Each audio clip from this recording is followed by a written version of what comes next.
20টি প্রশ্ন দেওয়া হলো, তাহলে তোমাকে ওই টাইমের মধ্যেই কমপ্লিট করতে হবে। সেক্ষেত্রে কিন্তু সেই দিনটা লাইভে এসে তোমাকে পরীক্ষাটা দিতে হবে। আরেকটা করা যাবে, যারা লাইভে দিতে পারলে না তারা পরে পরীক্ষা দাও। সেটার জন্য কি থাকবে না, পিডিএফ সিস্টেমও পরীক্ষা নেওয়া হবে, অর্থাৎ কোশ্চেন গুলো পিডিএফ আকারে তোমাদেরকে হোয়াটসঅ্যাপের মাধ্যমে দিয়ে দেওয়া হলো যে তোমরা এটা দাও, পরীক্ষা দাও। এটা কি করবে, তোমাদের সারাদিনে যে কোনো তোমাদের সুবিধা মতো টাইমে তোমরা দিতে পারবে।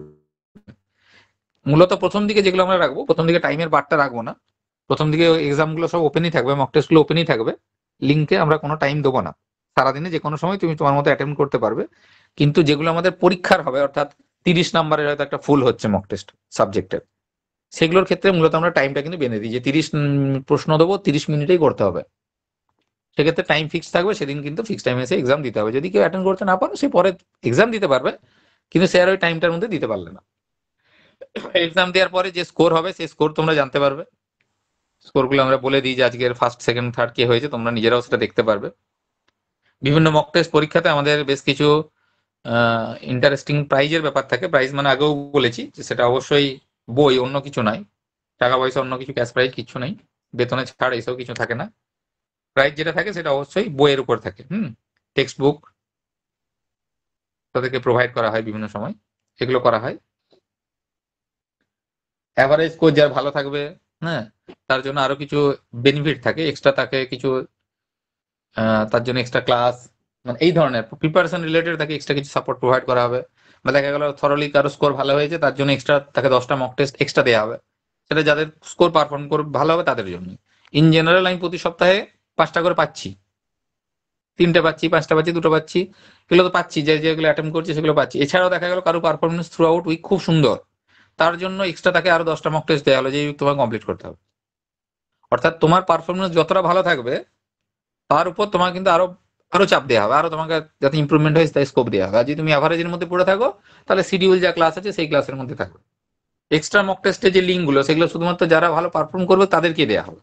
এটা ইন জেনারেল নয়, কিন্তু ইন জেনারেলের জন্য সবার জন্য রয়েছে, সবকিছু থাকছে। এর বাইরেও যাদের মনে হবে পারফরমেন্স ভালো, যাদের মনে হবে যে খাটছে করছে, তার জন্য কিন্তু আমরা এক্সট্রা ফেসিলিটি রাখবো। এক্সট্রা গাইডেন্স বলো, এক্সট্রা তার জন্য মক টেস্টের ব্যবস্থা বলো, এক্সট্রা ক্লাসের ব্যবস্থা বলো, এটা শুধুমাত্র তাদের জন্য অ্যালোটেড থাকবে যাদের সিরিয়াস স্টুডেন্ট থাকবে। বাকিরা যেমন রুটিন ওয়াইজ ক্লাস করছে, তারা সেই ক্লাসের বেনিফিট পাবে। এই ব্যাপারটা থাকছে। অ্যাডমিশন আজকে থেকে শুরু হয়েছে, 2-3 দিন অ্যাডমিশন চলবে। তোমাদের তাড়াহুড়ো কিছু নেই, ধীরে সুস্থে তোমাদের সময় মতো নিতে পারবে। আর আমাদের যে অ্যাডমিশনের যে ফেসিলিটির কথা বলা ছিল, সেটা আজকের জন্য ছিল, সেটা ক্লোজ হয়ে গেছে, অনেক আগেই ক্লোজ হয়ে গেছে। এরপর নর্মাল যে ফি স্ট্রাকচার দেওয়া আছে বা অ্যাডমিশন প্রসেস বলা আছে, সেই অ্যাডমিশন প্রসেস এখনো 2-3 দিন 4 দিন চলবে। তোমরা তোমাদের সময় মতো যারা নিতে চাও সেটা নিতে পারবে, তার জন্য তাড়াহুড়ো কিছু নেই যে আজকে নিতে হবে, এমনটা নেই। যেহেতু বেনিফিটের আর স্কোপ থাকছে না, ফলে তোমরা সময় মতো ধীরে সুস্থে নিতে পারো। মান্থলি যে ফিজের ব্যাপার থাকে, সেই ফিজটার জন্য তোমাদের কাছে নোটিফিকেশন যাবে প্রতি মাসে 10 তারিখ। প্রতি মাসে 10 তারিখের মধ্যে তোমাদেরকে মান্থলি যে ফিজ থাকবে সেটা ক্লিয়ার করে দিতে হবে। যেহেতু আমাদের অনলাইন ক্লাস অনলাইন সিস্টেমের মধ্যে চলছে, যে সামনে দেখতে পাচ্ছি না, বা লাইভ ক্লাসে কাউকে বলা হবে না যে এই তোমার বেতন বাকি আছে তুমি দাও, এর নাম ধরে তোমার বেতন বাকি আছে তুমি দাও, এটা এরকম সিস্টেম কোনোটাই নয়। সেটা সম্মানজনকও নয়, বা সেটা ঠিকও নয়। তার জন্য যেটা করা হয়, আমাদের সিস্টেম জেনারেটেড মেসেজ যাবে প্রত্যেকের কাছে। হ্যাঁ, মাসে 2-3 তারিখ বা 4 তারিখ থেকে সিস্টেম জেনারেটেড তোমাদের রিমাইন্ডার মেসেজ যাবে যে তোমার ফিস ডিউ আছে, ক্লিয়ার করে দাও। সেটা চেষ্টা করবে 10 তারিখের মধ্যে ক্লিয়ার করে দেওয়ার। ইনকেস যদি কারোর কোনো প্রবলেম হয়, সেটা একটু ম্যানুয়ালি জানিয়ে দেবে যে স্যার আমার অসুবিধা রয়েছে, আমি 2 দিন পরে ক্লিয়ার করবো। তা নাহলে কি হবে, যেহেতু সিস্টেম জেনারেটেড হবে, সেক্ষেত্রে দেখা যাবে তার কাছে হয়তো লিঙ্ক গুলো বা তার যে অ্যাক্সেস গুলো সেটা পৌঁছাচ্ছে না। তখন সে ভাবে যে স্যার বেতন দিনই বলে স্যার আমার বন্ধ করে দিল। সামনাসামনি ক্লাসে কি হয়, কথা বলার সুযোগ থাকে, এখানে হয়তো কথা বলার সুযোগ থাকবে না, মিসআন্ডারস্ট্যান্ডিং অনেক বেশি হয়। তুমি মনে মনে দুঃখ পেলে স্যার আমার ক্লাসগুলো বন্ধ করে দিয়েছে, হ্যাঁ, বা লাইভ ক্লাসগুলো হয়তো করতে পারছি, স্যার স্টাডি মেটেরিয়াল অ্যাক্সেস বন্ধ করে দিয়েছে। ব্যাপারটা এমন নয়, কিন্তু পুরোটাই একটা সিস্টেমের মধ্যে দিয়ে আমাদের করা হয়। সেখানে ওইভাবেই প্রোগ্রাম করা আছে। ফলে যদি কারোর ক্ষেত্রে মনে হয় যে ফিস পে করতে 2 দিন দেরি হচ্ছে, সে জাস্ট একটা হোয়াটসঅ্যাপে জানিয়ে দেয় স্যার আমাকে 2 দিন টাইম এক্সটেন্ড করুন। সে তার normal class access, mock test সবই অ্যাক্সেস করতে পারবে। কিন্তু তা না হলে অটোমেটিক সেটা 10 তারিখের পর বন্ধ হয়ে যাচ্ছে। সবগুলো আমাদের খেয়াল রাখাও সম্ভব নয় যে কার্ডটা চালু আছে কার্ডটা বন্ধ আছে, তখন তোমার খারাপ লাগবে স্যার টাকার জন্য বন্ধ করে দিলেন। ব্যাপারটা এমন কিন্তু নয়, ওই জন্য আমি একদম ক্লিয়ারলি বলে দিলাম। হুম? আর টাইমে এই কারণে পে করার কথা বলবো, কারণ যেহেতু এটা একটা টিম ওয়ার্ক, অনেকজন স্যারকে নিয়ে চলতে হবে একসাথে। হ্যাঁ, টাকা কিছু নয়, কিন্তু আবার সিস্টেম এটাও, তাদের তো অনারিয়াম একটা টাকা, একটা ফিস তো পে করতে হবে একটা শিডিউল টাইমের মধ্যে। আমাদের 10 তারিখ সব টিচারকে পেমেন্ট করা হয়। তো সেই জন্য আমি তোমাদেরকে এটাই রিকোয়েস্ট রাখবো যে চেষ্টা করো শিডিউল টাইমের মধ্যে পেমেন্ট করে দিয়ে। আবারও বলছি, যদি কারোর অসুবিধা হয়, অসুবিধা হতেই পারে, সেটা একটু জানিয়ে দেবে অ্যাটলিস্ট, যে স্যার আমার এই মাসে অসুবিধা আছে, আমি 2 দিন বা 4 দিন পরে দেবো। কোনো তার অসুবিধা হবে না, সে as usual as it is class সবই কন্টিনিউ করতে পারবে। কিন্তু স্যার জানিয়ে একটা দেবে কথা এই ছিল। দায়িত্বটা। আমি বলে নিই, তারপর তোমাদের প্রশ্ন নেবো। ঠিক আছে? আর পিডিএফ যেগুলো দেয়া হবে, আমাদের যে ক্লাস যেগুলো করাবো, ক্লাস করানোর সময় বোর্ড ওয়ার্ক করে ক্লাস করানো হবে স্মার্ট বোর্ডের মাধ্যমে। আমাদের যে পেন ট্যাব রয়েছে, সেই পেন ট্যাবের মাধ্যমে ক্লাসগুলো করানো হবে। ফলে যে মেটেরিয়াল গুলো, সেগুলোর উপর দাগ পড়বে, লেখা পড়বে, যেভাবে হয়। হুম।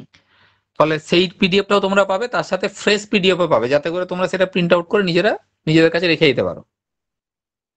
এমনটা নয় যে ওই দাগ কাটা পিডিএফটাই তোমাদেরকে দেওয়া হবে। ক্লাস করার জন্য আমরা অনেক সময় পিপিটি বানাই, পিপিটি বানিয়ে তোমাদের ক্লাস নেবো, কিন্তু তোমাদের যে স্টাডি মেটেরিয়াল যেটা দেওয়া হবে, সেই স্টাডি মেটেরিয়ালটা তোমাদেরকে A4 যে ফরম্যাট, সেই A4 ফরম্যাটে সুন্দর করে সাজিয়ে দেওয়া হবে, যাতে সেটা তোমার প্রিন্ট আউট নিতে পারো। আর পিপিটিটা দিয়ে দেওয়া হবে, যেটাতে তোমাদের বোর্ড ওয়ার্ক করে দাগ থাকবে, লেখা থাকবে, এক্সট্রা কিছু ইনফরমেশন দেওয়া থাকবে, সেটা জাস্ট ক্লাসটা বোঝার জন্য। স্টাডি মেটেরিয়াল যেটা দেওয়া হবে, সেটা পিডিএফ ফাইল করে সুন্দরভাবে দিয়ে দেওয়া হবে, তোমরা তোমাদের সুবিধা মতো সেটাকেও ডাউনলোড করে নিতে পারবে, অসুবিধা হবে না। ঠিক আছে, বলো, কে প্রশ্ন করেছিল বলো। স্যার মানে এই মাসটা হওয়ার পর এর পরের মাসের 10 তারিখে এই পেমেন্টটা দিতে হবে নাকি? অনির্বাণ, তুমি আমাদের আর 4-5 বছরের স্টুডেন্ট, তুমি যদি জিজ্ঞেস করো কি করতে হবে, তাহলে তো মুশকিল। তুমি তো নতুন নাও, তুমি আহ, অফলাইনেও ছিলে, অনলাইনেও রয়েছে, সব ব্যাচেই রয়েছে, তুমি তো জানো আমাদের সবসময় প্রিপেড সিস্টেম, হ্যাঁ, নট ঠিক আছে পোস্টপেড। স্যার। প্রিপেড, হ্যাঁ প্রিপেড, সেটাও কথা। প্রিপেড, প্রিপেড, ঠিক ঠিক ঠিক আছে। একদম।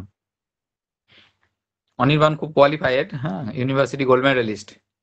খুব কোয়ালিফাইড ছেলে, বহুদিন আমাদের সাথে রয়েছে, কিন্তু দুর্ভাগ্যের বিষয় সে এসএসসি বসার সুযোগই পাচ্ছে না। যাই হোক, আশা করা যায় এবছর এসএসসি দিতে পারবে। হ্যাঁ, তোমার স্বপ্ন পূরণ হবে, এটা আমরা আশাবাদী। আর কারো কোনো প্রশ্ন রয়েছে? তা নাহলে আমরা ক্লাসটা শুরু করি। শুরু করতে গিয়েও তোমাদের প্রশ্ন থাকলে তখন করতে পারো। চলো একটু সিলেবাসটা দেখি। কালকে অনেকে প্রশ্ন করছিলে যে সিলেবাসটা স্যার সিডিপি প্রিপারেশন কি করে নেবো। হ্যাঁ, কালকে তো জাস্ট উপর উপর বলে দেওয়া হয়েছে, আজকে একটু সিলেবাসটা ডিটেলসে বলে দিই, তারপর একটা কন্টেন্ট একটু শুরু করব। সৌমির প্রশ্ন ছিল গতকাল যে 30 নম্বরের যেটা বললেন পেডাগজি, স্যার প্রিপারেশন কিভাবে নেবো। চলো দেখা যাক।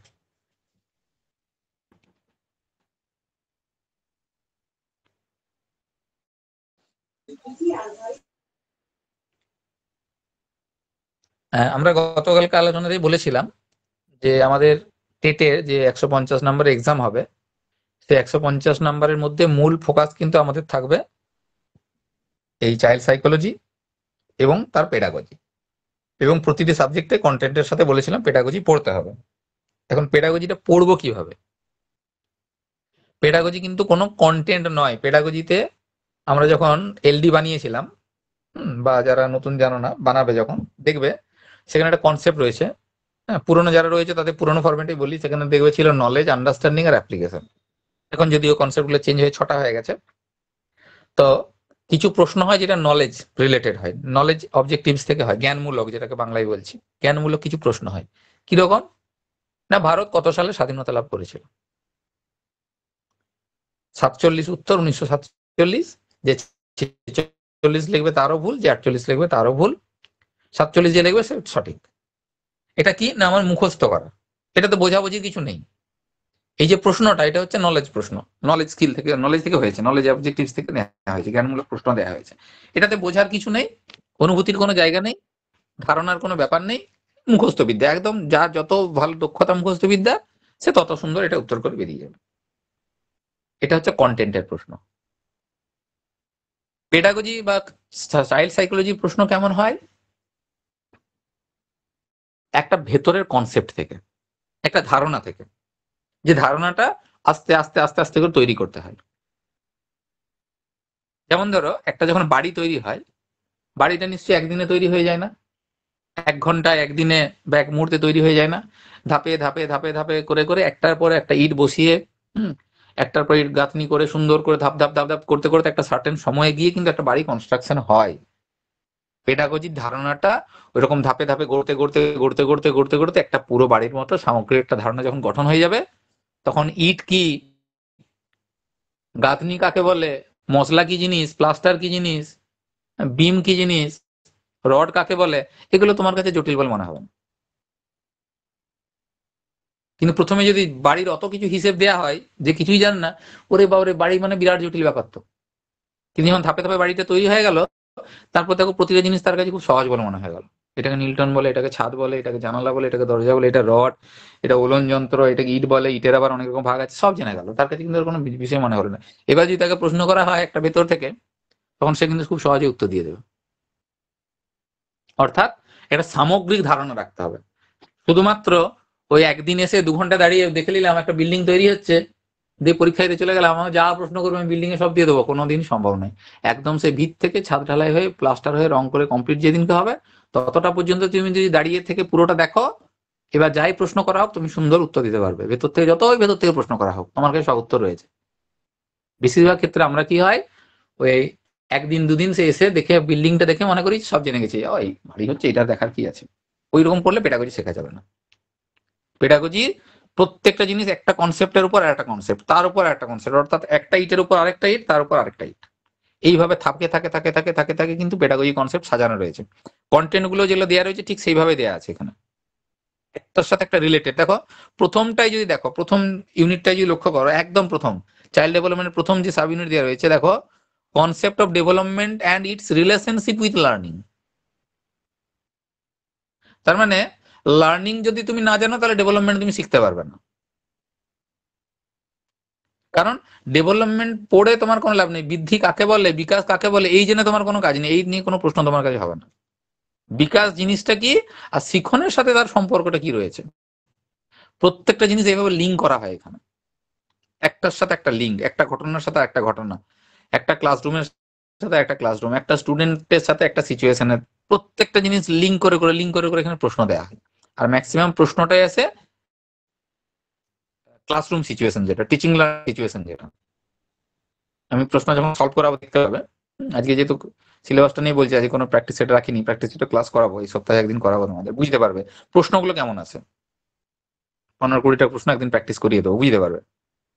এবার ওই যেটা করাবো সেটা কিছু না জানার পর প্র্যাকটিস করবে, আবার 10-15 দিন ক্লাস করার পর ওই প্র্যাকটিস সেটা আবার করাবো, তখন বুঝতে পারবে যে দুটো জিনিসের মধ্যে তফাৎটা কোথায় হচ্ছে, আমার বোঝার জায়গাটা কোথায় তফাৎ হচ্ছে, কনসেপ্টুয়াল প্রশ্নটা কিভাবে আসছে। এবং অপশনগুলো এত কাছাকাছি দেওয়া হবে, মনে হয় না এটাই ঠিক, এটাই ঠিক। 2 নম্বরটা পড়তে যে মনে হচ্ছে না 2 নম্বর অপশনটাই তো ঠিক, 3 নম্বরটা পড়ার মনে 3 নম্বর, লাস্টে গিয়ে দেখলাম অল দা অ্যাবাভ অপশন নেই। এবার বিপদ। যদি অল দা অ্যাবাভ থাকতো তাহলে এবিসি তিনটাই সঠিক, সুন্দর করে দিতাম। আরেকটা মজার বিপদ, যে চাকরির পরীক্ষায় কিন্তু অল দা অ্যাবাভ অপশন হয় না, both A and B, all the above, এগুলো কিন্তু ট্র্যাপ। ওগুলো মাধ্যমিক উচ্চ মাধ্যমিক হয়, অল দা অ্যাবাভ থাকলে করে দিবি, বোথ এ এন্ড বি থাকলে করে দিবি, এগুলো হচ্ছে মাধ্যমিকের উচ্চ মাধ্যমিকের ট্রিক্স। কম্পিটিটিভ এক্সামে যদি ওই ধরনের প্রশ্ন দেয়, ম্যাক্সিমাম ক্ষেত্রে এগুলো ফান্ড হিসেবে দেওয়া থাকে, খুব রেয়ারলি একটা দুটো মিলে যায়। আর পেডাগজি দুটো জিনিসের উপর চলে, একটা হচ্ছে ইয়েস আর একটা হচ্ছে নো। পেডাগজি হয় ইয়েস হবে অথবা নো হবে, অর্থাৎ পজিটিভ কনসেপ্ট অথবা নেগেটিভ কনসেপ্ট। এবার প্রশ্ন যদি পজিটিভ থাকে উত্তর পজিটিভ হবে, প্রশ্ন যদি নেগেটিভ দেয়া থাকে উত্তর নেগেটিভ হবে।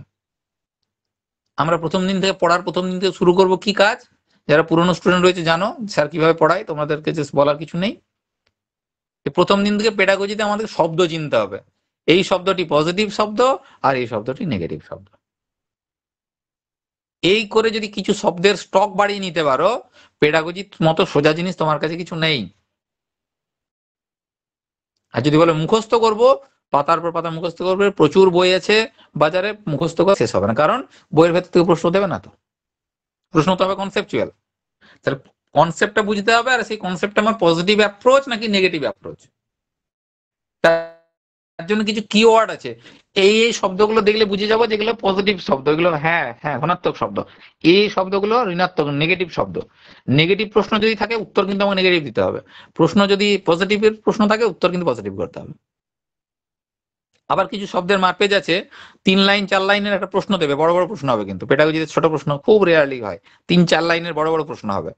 শেষে দেওয়া থাকলো একটি ছোট্ট ওয়ার্ড দিয়ে দিল, পুরো মানেটাই পাল্টে গেল। বিরাট মজার ব্যাপার। এই টেকনিক যদি ধরে নিতে পারো যে প্রশ্নটা কি বলতে চেয়েছে, প্রশ্নের কনসেপ্টটা কি, ও কি চাইছে, ধনাত্মক উত্তর চাইছে না ঋণাত্মক উত্তর চাইছে, পজিটিভ অ্যান্সার না নেগেটিভ অ্যান্সার, কি চাইছে প্রশ্নটা, এ কথা যদি বুঝে যাও, আর কিছু কিওয়ার্ড তোমাদের চিনিয়ে দেওয়া হবে যে এই ওয়ার্ড গুলো থাকলে এই উত্তর হবে, এই ওয়ার্ড থাকলে এই উত্তর হবে, আর পেডাগোজি তোমার কাছে জটিল বলে মনে হবে না।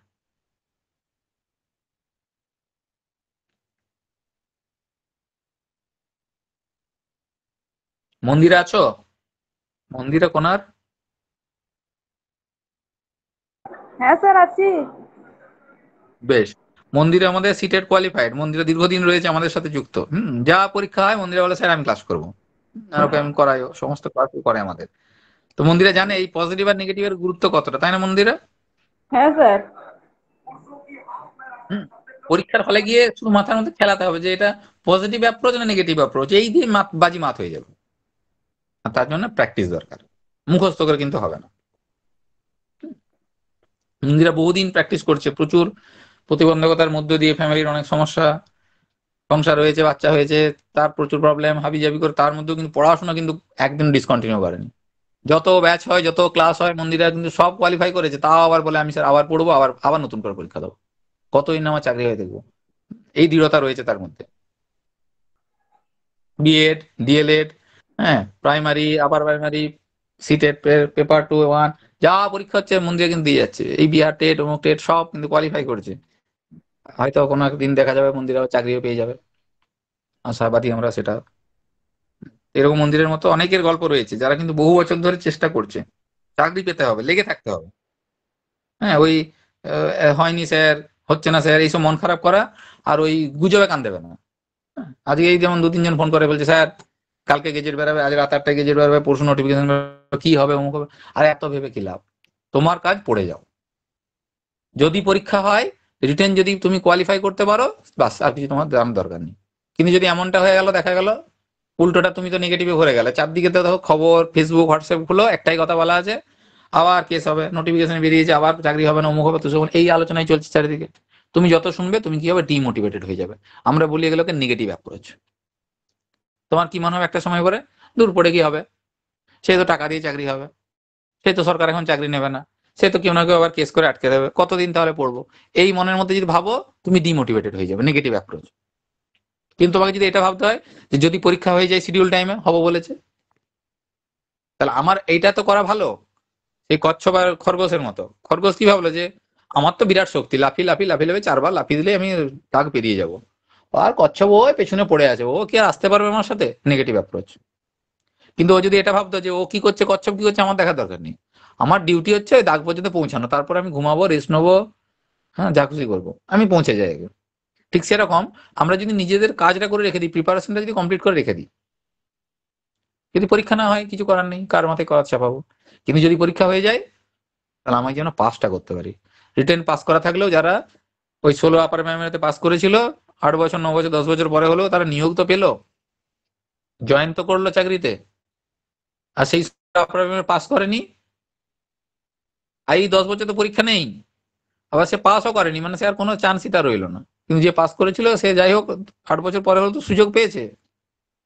আমার কথা হচ্ছে যদি পরীক্ষা হয়, তোমাকে রিটার্ন কিন্তু কোয়ালিফাই করে থাকতে হবে, তবে গিয়ে তুমি বাকি যে প্রসেস গুলো রয়েছে সেই আলোচনা প্রক্রিয়া অংশগ্রহণ করতে পারবে, না হলে তোমার গল্প ওখানেই ফুরিয়ে গেল। কারণ এরপর কবে হবে, মানে কবে বলা ভুল, কত বছর পর হবে কেউ জানে না, আদৌ হবে কিনা কেউ জানে না।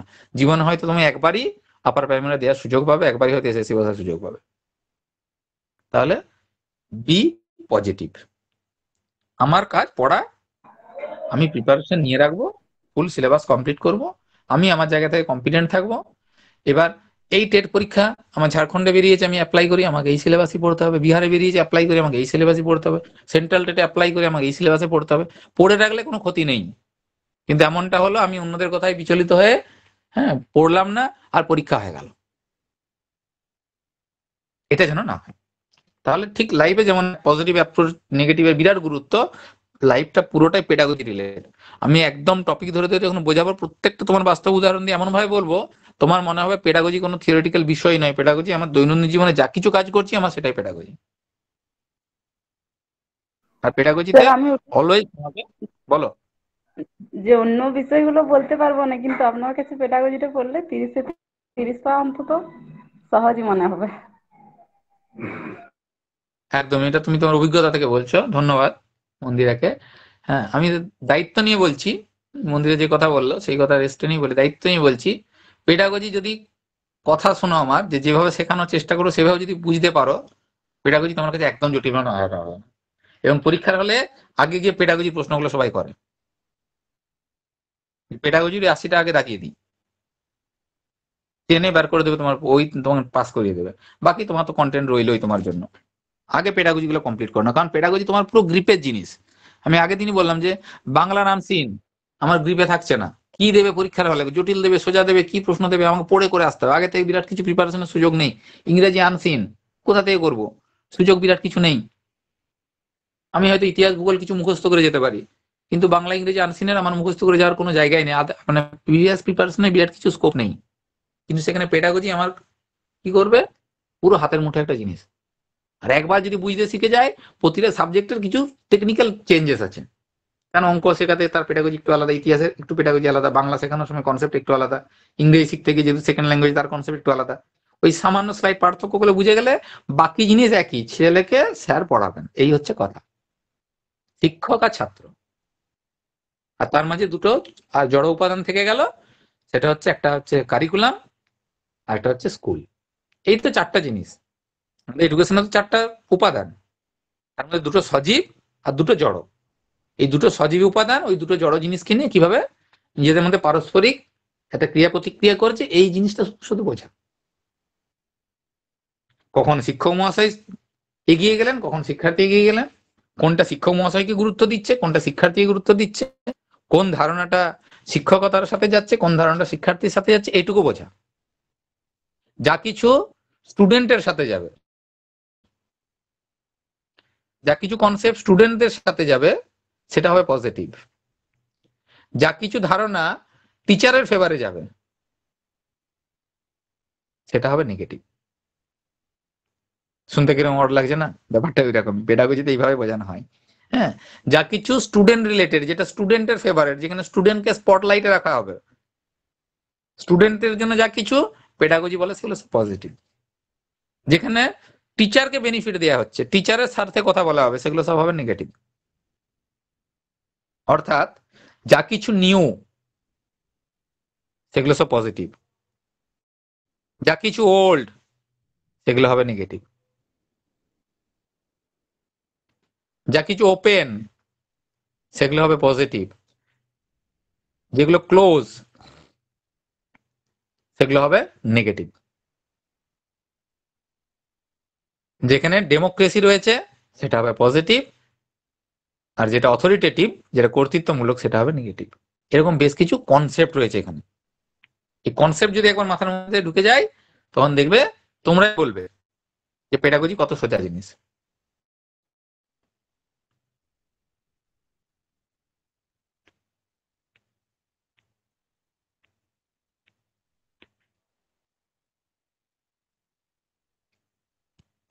বেশ, দেখো সিলেবাসটা একটু বলি। অর্পিতা রয়েছে, অর্পিতা, অর্পিতা চ্যাটার্জি।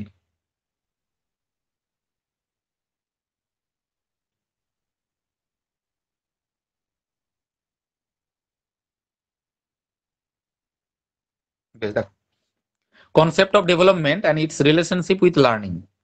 হ্যাঁ, বিকাশ কি, বিকাশ পড়তে গেলে একটা শব্দ চলে আসে এর সাথে, সেটা হচ্ছে বৃদ্ধি। বৃদ্ধি এবং বিকাশ দুটো ইউনিট রয়েছে তোমাদের বিএড বা ডিএলএড যে সিলেবাস, সেই সিলেবাসগুলো এখানে দেওয়া রয়েছে, আমরা ওখানে মন দিয়ে শুনি না, ওই কথা এখানে দেওয়া রয়েছে। বৃদ্ধি এবং বিকাশ, তার সাথে শিক্ষণের কি সম্পর্ক, খুব ইম্পর্টেন্ট একটা জিনিস লার্নিং। এই যে পজিটিভ বলছিলাম সেটাই লার্নিং, এটা সব থেকে ইম্পর্টেন্ট হচ্ছে এই লার্নিং কথাটা। কিছু কিছু শব্দ আছে যেমন লার্নিং, যেমন ডেভেলপমেন্ট, হ্যাঁ, এগুলো একসাথে যাবে, এই শব্দগুলো এক কনসেপ্ট, এগুলো সব পজিটিভ অ্যাপ্রোচ। এবার এই যে ডেভেলপমেন্ট হবে, তার যে নীতিগুলো রয়েছে, এই নীতি থেকে প্রতি বছর প্রশ্ন থাকবে, মানে একদম ধরা বাঁধা। বিকাশের নীতি বা শিক্ষণের নীতি, তার থেকে থাকবেই থাকবে, একদম মানে থাকবেই, মাস্ট। এই ইউনিটগুলো থেকে প্রশ্ন থাকবেই। Influence of heredity and environment, এটা পড়তে যেয়ে প্রথম যেটা জানতে হবে সেটা হচ্ছে ইন্ডিভিজুয়াল ডিফারেন্স। তার একটা ফ্যাক্টর হবে হেরিডিটি, একটা ফ্যাক্টর হবে এনভায়রনমেন্ট। প্রতি বছর প্রশ্ন থাকে, প্রতি বছর প্রশ্ন থাকে। এই যে বললাম না প্রিন্সিপাল অফ ডেভেলপমেন্ট, এখান থেকে দুটো প্রশ্ন ধরা বাঁধা, বাংলা বইয়ে খুঁজেই পাওয়া যাবে না শব্দগুলো। কি কি শব্দ দুটো মন্দিরে মনে আছে? ডেভেলপমেন্টের দুটো প্রশ্ন, এগুলো প্রতি বছর সিটেটে আসবেই, আর প্রাইমারি টেটেও লাস্ট এসেছিল, আপার প্রাইমারিতেও আসবে। শব্দ দুটো মনে আছে? বলো তো দেখি। প্রতি বছর না আসে। স্যার, মনে পড়ছে না। ভুলে গেছো? না স্যার, ওই সেফালো, প্রক্সিমো ডিস্টাল ওটা। হ্যাঁ এই তো মনে পড়েছে, সেফালোকডাল আর প্রক্সিমা ডিস্টাল, দুটো শব্দ একদম মাস্ট, হ্যাঁ, একদম প্রশ্ন আসবেই, হ্যাঁ ধরা বাঁধা একদম। এগুলোর হিন্দি বাংলা বই খুঁজলে কোথাও পাবেন। টার্মটা ঠিক হ্যাঁ বলো। আছে, হ্যাঁ, ইংলিশ টার্মটা এক- ঠিক আছে। একটা হচ্ছে পুকুরে ঢিল মারা, আর একটা মাথা থেকে পায়ের দিকে, নাকি? হ্যাঁ, সেফালোকডাল যেটা মাথা থেকে পায়ের দিকে নামে, পর্যন্ত। যে বিকাশ আর আমাদের কেন্দ্র মাথা থেকে পায়ের দিকে হয়। আর প্রক্সিমো যেটা পুকুরে, ডিস্টাল। প্রক্সিমা ডিস্টাল বলেছিলাম, পুকুরে ঢিল ছুড়া, প্রক্সিমার পুকুর, মনে রাখতে বলেছিলাম। পুকুরে ঢিল ছুড়লে কি হয়? ঢেউটা আস্তে আস্তে আস্তে আস্তে আস্তে আস্তে পাড়ের দিকে মিশিয়ে যায়, অর্থাৎ হ্যাঁ, কেন্দ্র থেকে বাইরের ক্রমশ দিকে। ধারের দিকে যাওয়া। হুম। এই তো দুটো প্রশ্ন একদম ধরা বাঁধা, আসবেই, প্রতিবারে আসবে।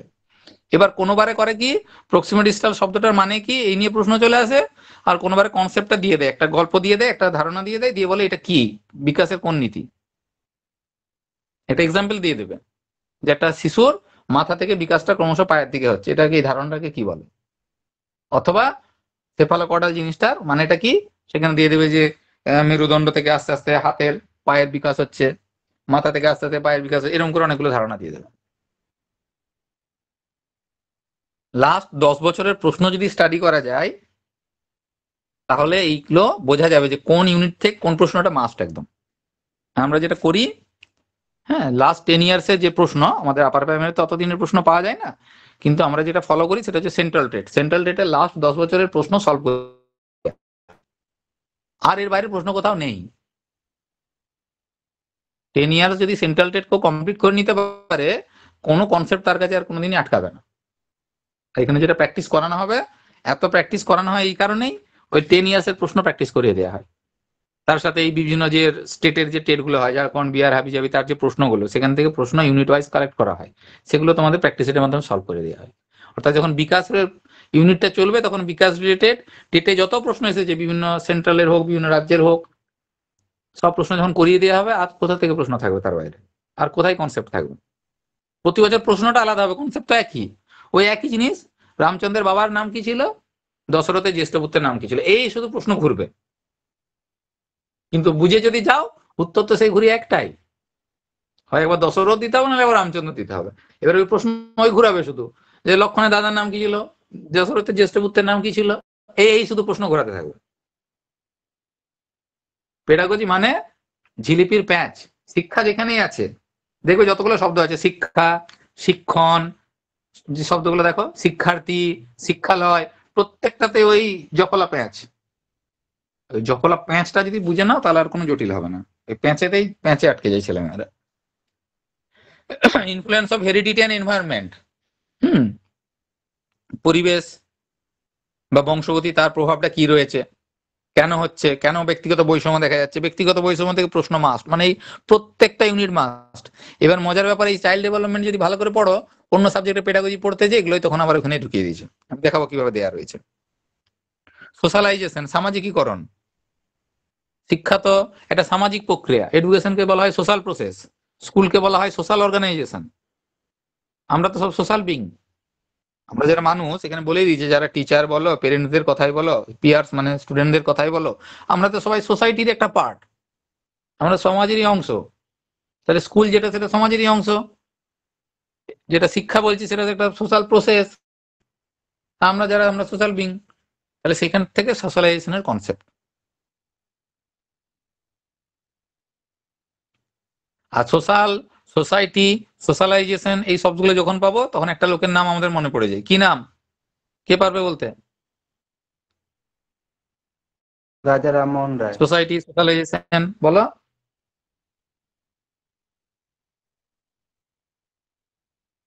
ডিউই ডিউই ডিউইর কথা মনে পড়বে। এবার দেখো কতগুলো থিওরি দেওয়া আছে এখানে। পেঁয়াজের থিওরি, কোহলবার্গের থিওরি, ভাইগটস্কির থিওরি, এই থিওরি গুলো পড়তে হবে, খুব ইম্পর্টেন্ট থিওরি।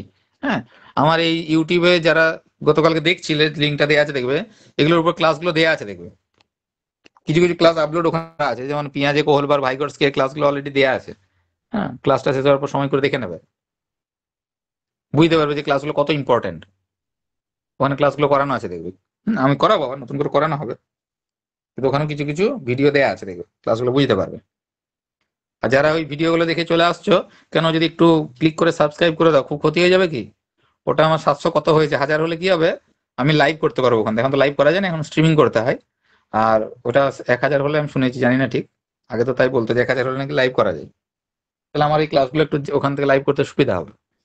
আর যারা যারা শুধু ভিডিওগুলো দেখে চলে আসছো, কোনোটা 5000 কোনোটা 4000 করে ভিউজ হচ্ছে, কিন্তু কেউ ওই কষ্ট করে সাবস্ক্রাইব করে না, স্যার বড় লোক হয়ে যাবে এই আশঙ্কায়। একটু করে দেবে সাবস্ক্রাইব যারা যারা শুনছো। Concept of child centred and progressive education মানে বিরাট বিরাট ইম্পর্টেন্ট। এই যে পজিটিভ নেগেটিভ বলছিলাম, এই সেই চাইল্ড সেন্ট্রিক। শ্রেণীকক্ষে শিক্ষার্থী হচ্ছে সব, বাকি সব ভ্যালুলেস। যা কিছু করতে হবে শিক্ষার্থীর ফেভারে করতে হবে।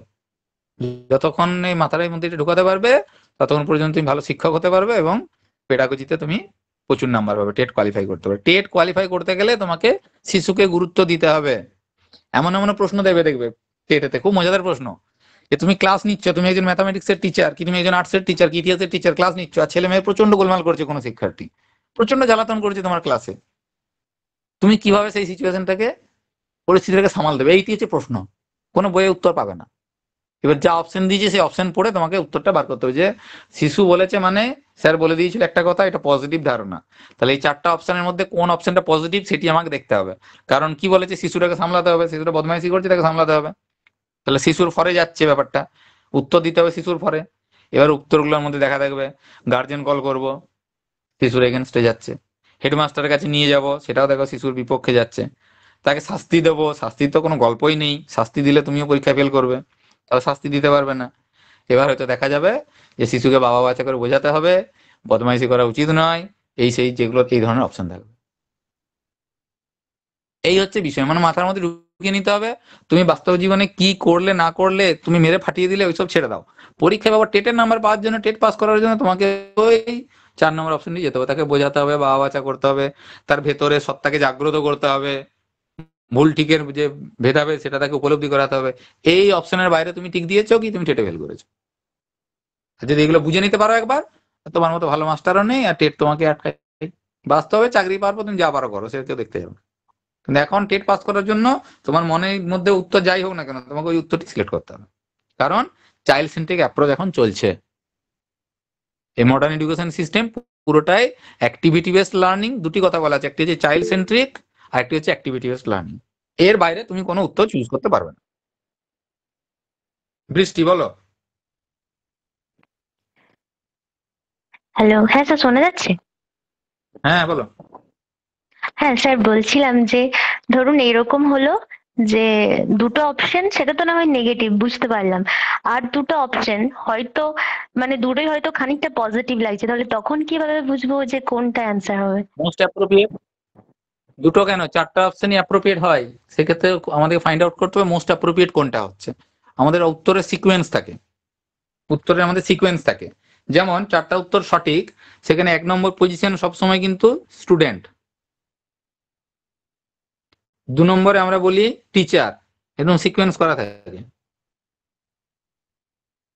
3 নম্বরে দেয়া থাকে সিলেবাস বা কারিকুলাম,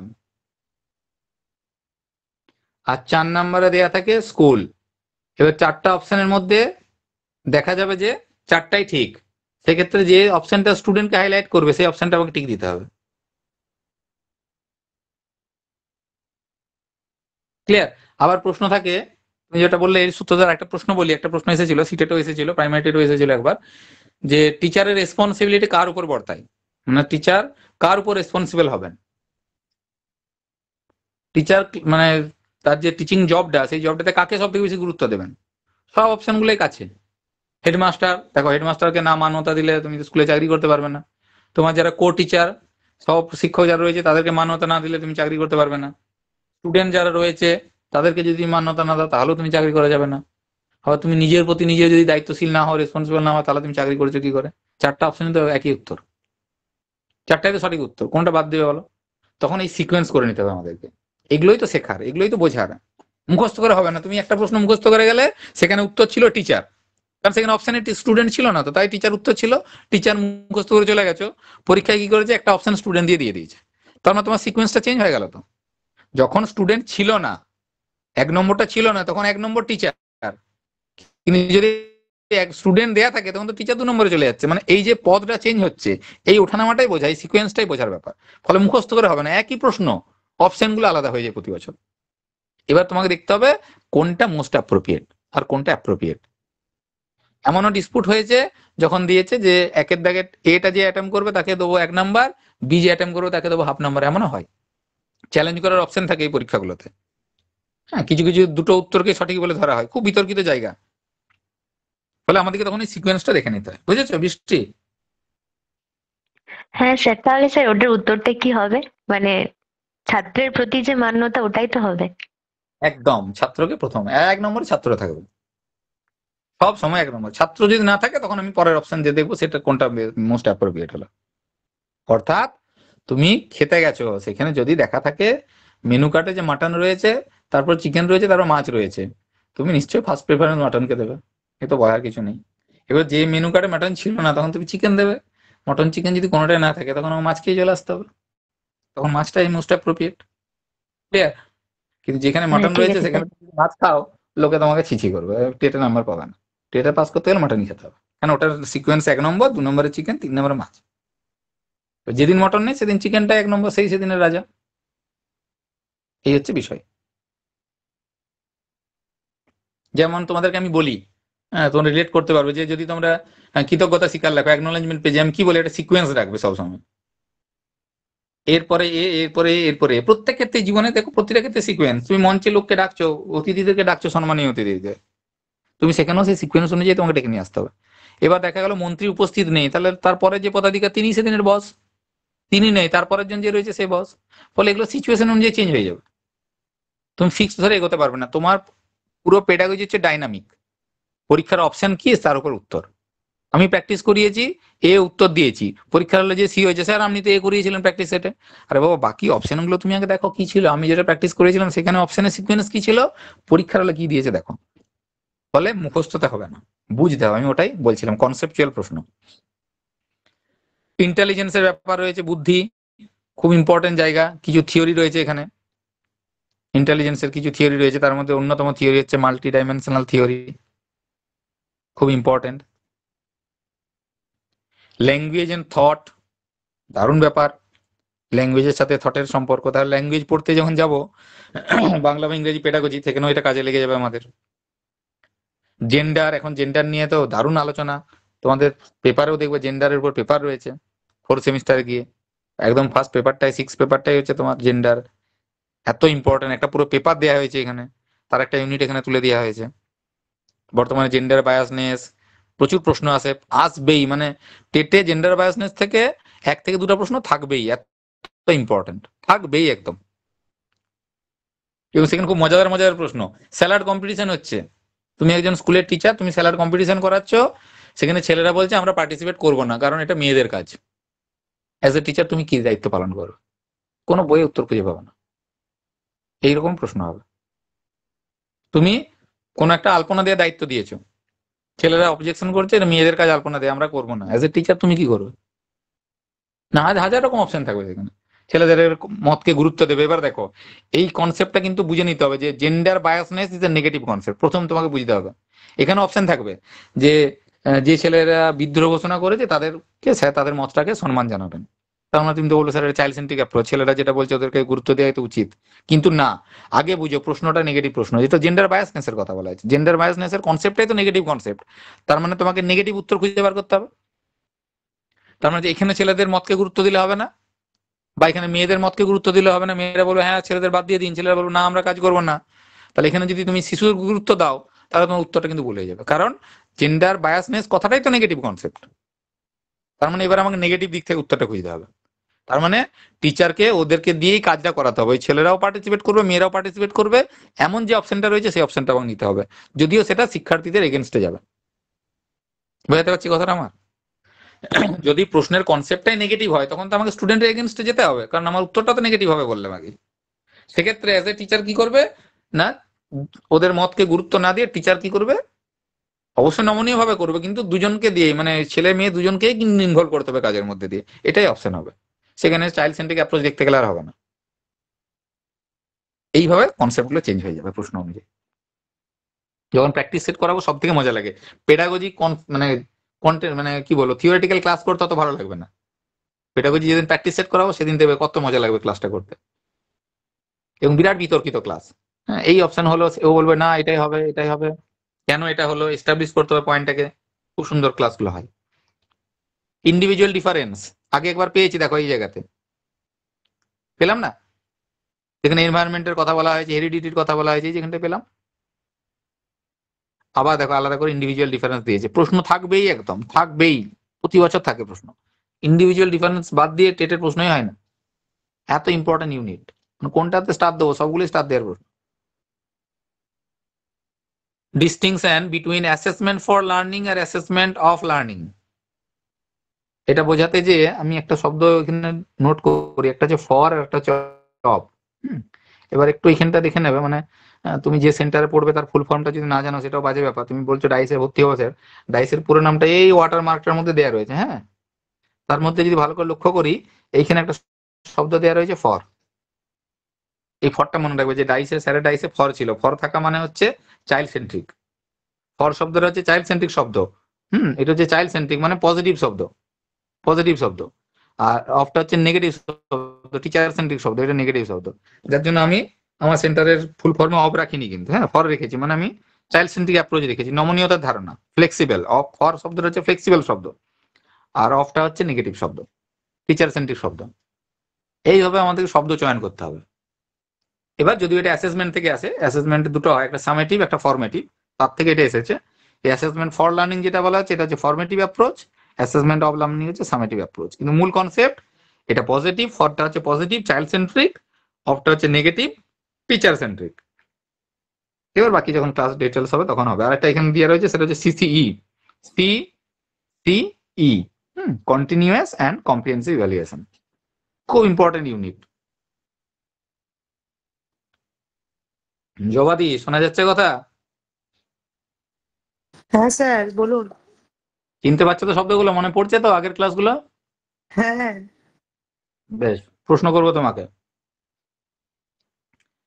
তারপরে যেটা দেওয়া রয়েছে দেখো, formulating appropriate questions for assessing readiness levels of learners, for enhancing learning, critical thinking in the classroom and for assessing learners achievement. এটা পুরোটাই এই যে লাস্ট দুটো ইউনিট, এটা হচ্ছে ইভ্যালুয়েশন ইউনিট থেকে দেওয়া রয়েছে।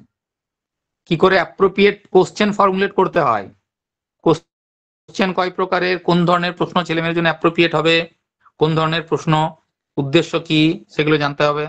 তাদের যে লেভেলস রয়েছে লার্নারদের সেই মতো করে বানাতে হবে। তোমাদের একটা সিআরটি ছক বানাতে হয়, যারা পেডাগজিক্যাল অ্যানালিসিস করেছো তারা জানো এটা সিআরটি ছক বানাতে হয় 10 নাম্বার, 20 নাম্বার, 30 নাম্বারের। সেখানে বিভিন্ন অবজেক্টিভস থেকে প্রশ্ন দিতে হয়, যাতে করে ছেলে মেয়েদের লেভেল অনুযায়ী প্রশ্নগুলো রাখা যায়, সেই জায়গাটা এখানে দিয়েছে। ক্রিটিক্যাল থিঙ্কিং এর একটা খুব সুন্দর কনসেপ্ট রয়েছে, এগুলো এখান থেকে করতে হবে, খুব ইম্পর্টেন্ট। নেক্সট যেটা চলে এসেছে 5 নাম্বার আলাদা করে বরাদ্দ এইটার জন্য, কি ইনক্লুসিভ এডুকেশন, আমরা বলি শপিং মল, তাই তো নাকি জবা? স্যার পেডাগজি সব ইম্পর্টেন্ট। না না, আমি বলছি ইনক্লুসিভ এডুকেশনটাকে আমরা শপিং মল বলি তো। হ্যাঁ হ্যাঁ হ্যাঁ শপিং মল। শপিং মল, সেই উদাহরণটা একটু বলে দাও তো দেখি মনে আছে কিনা। আদে ঢাকেশ্বরী,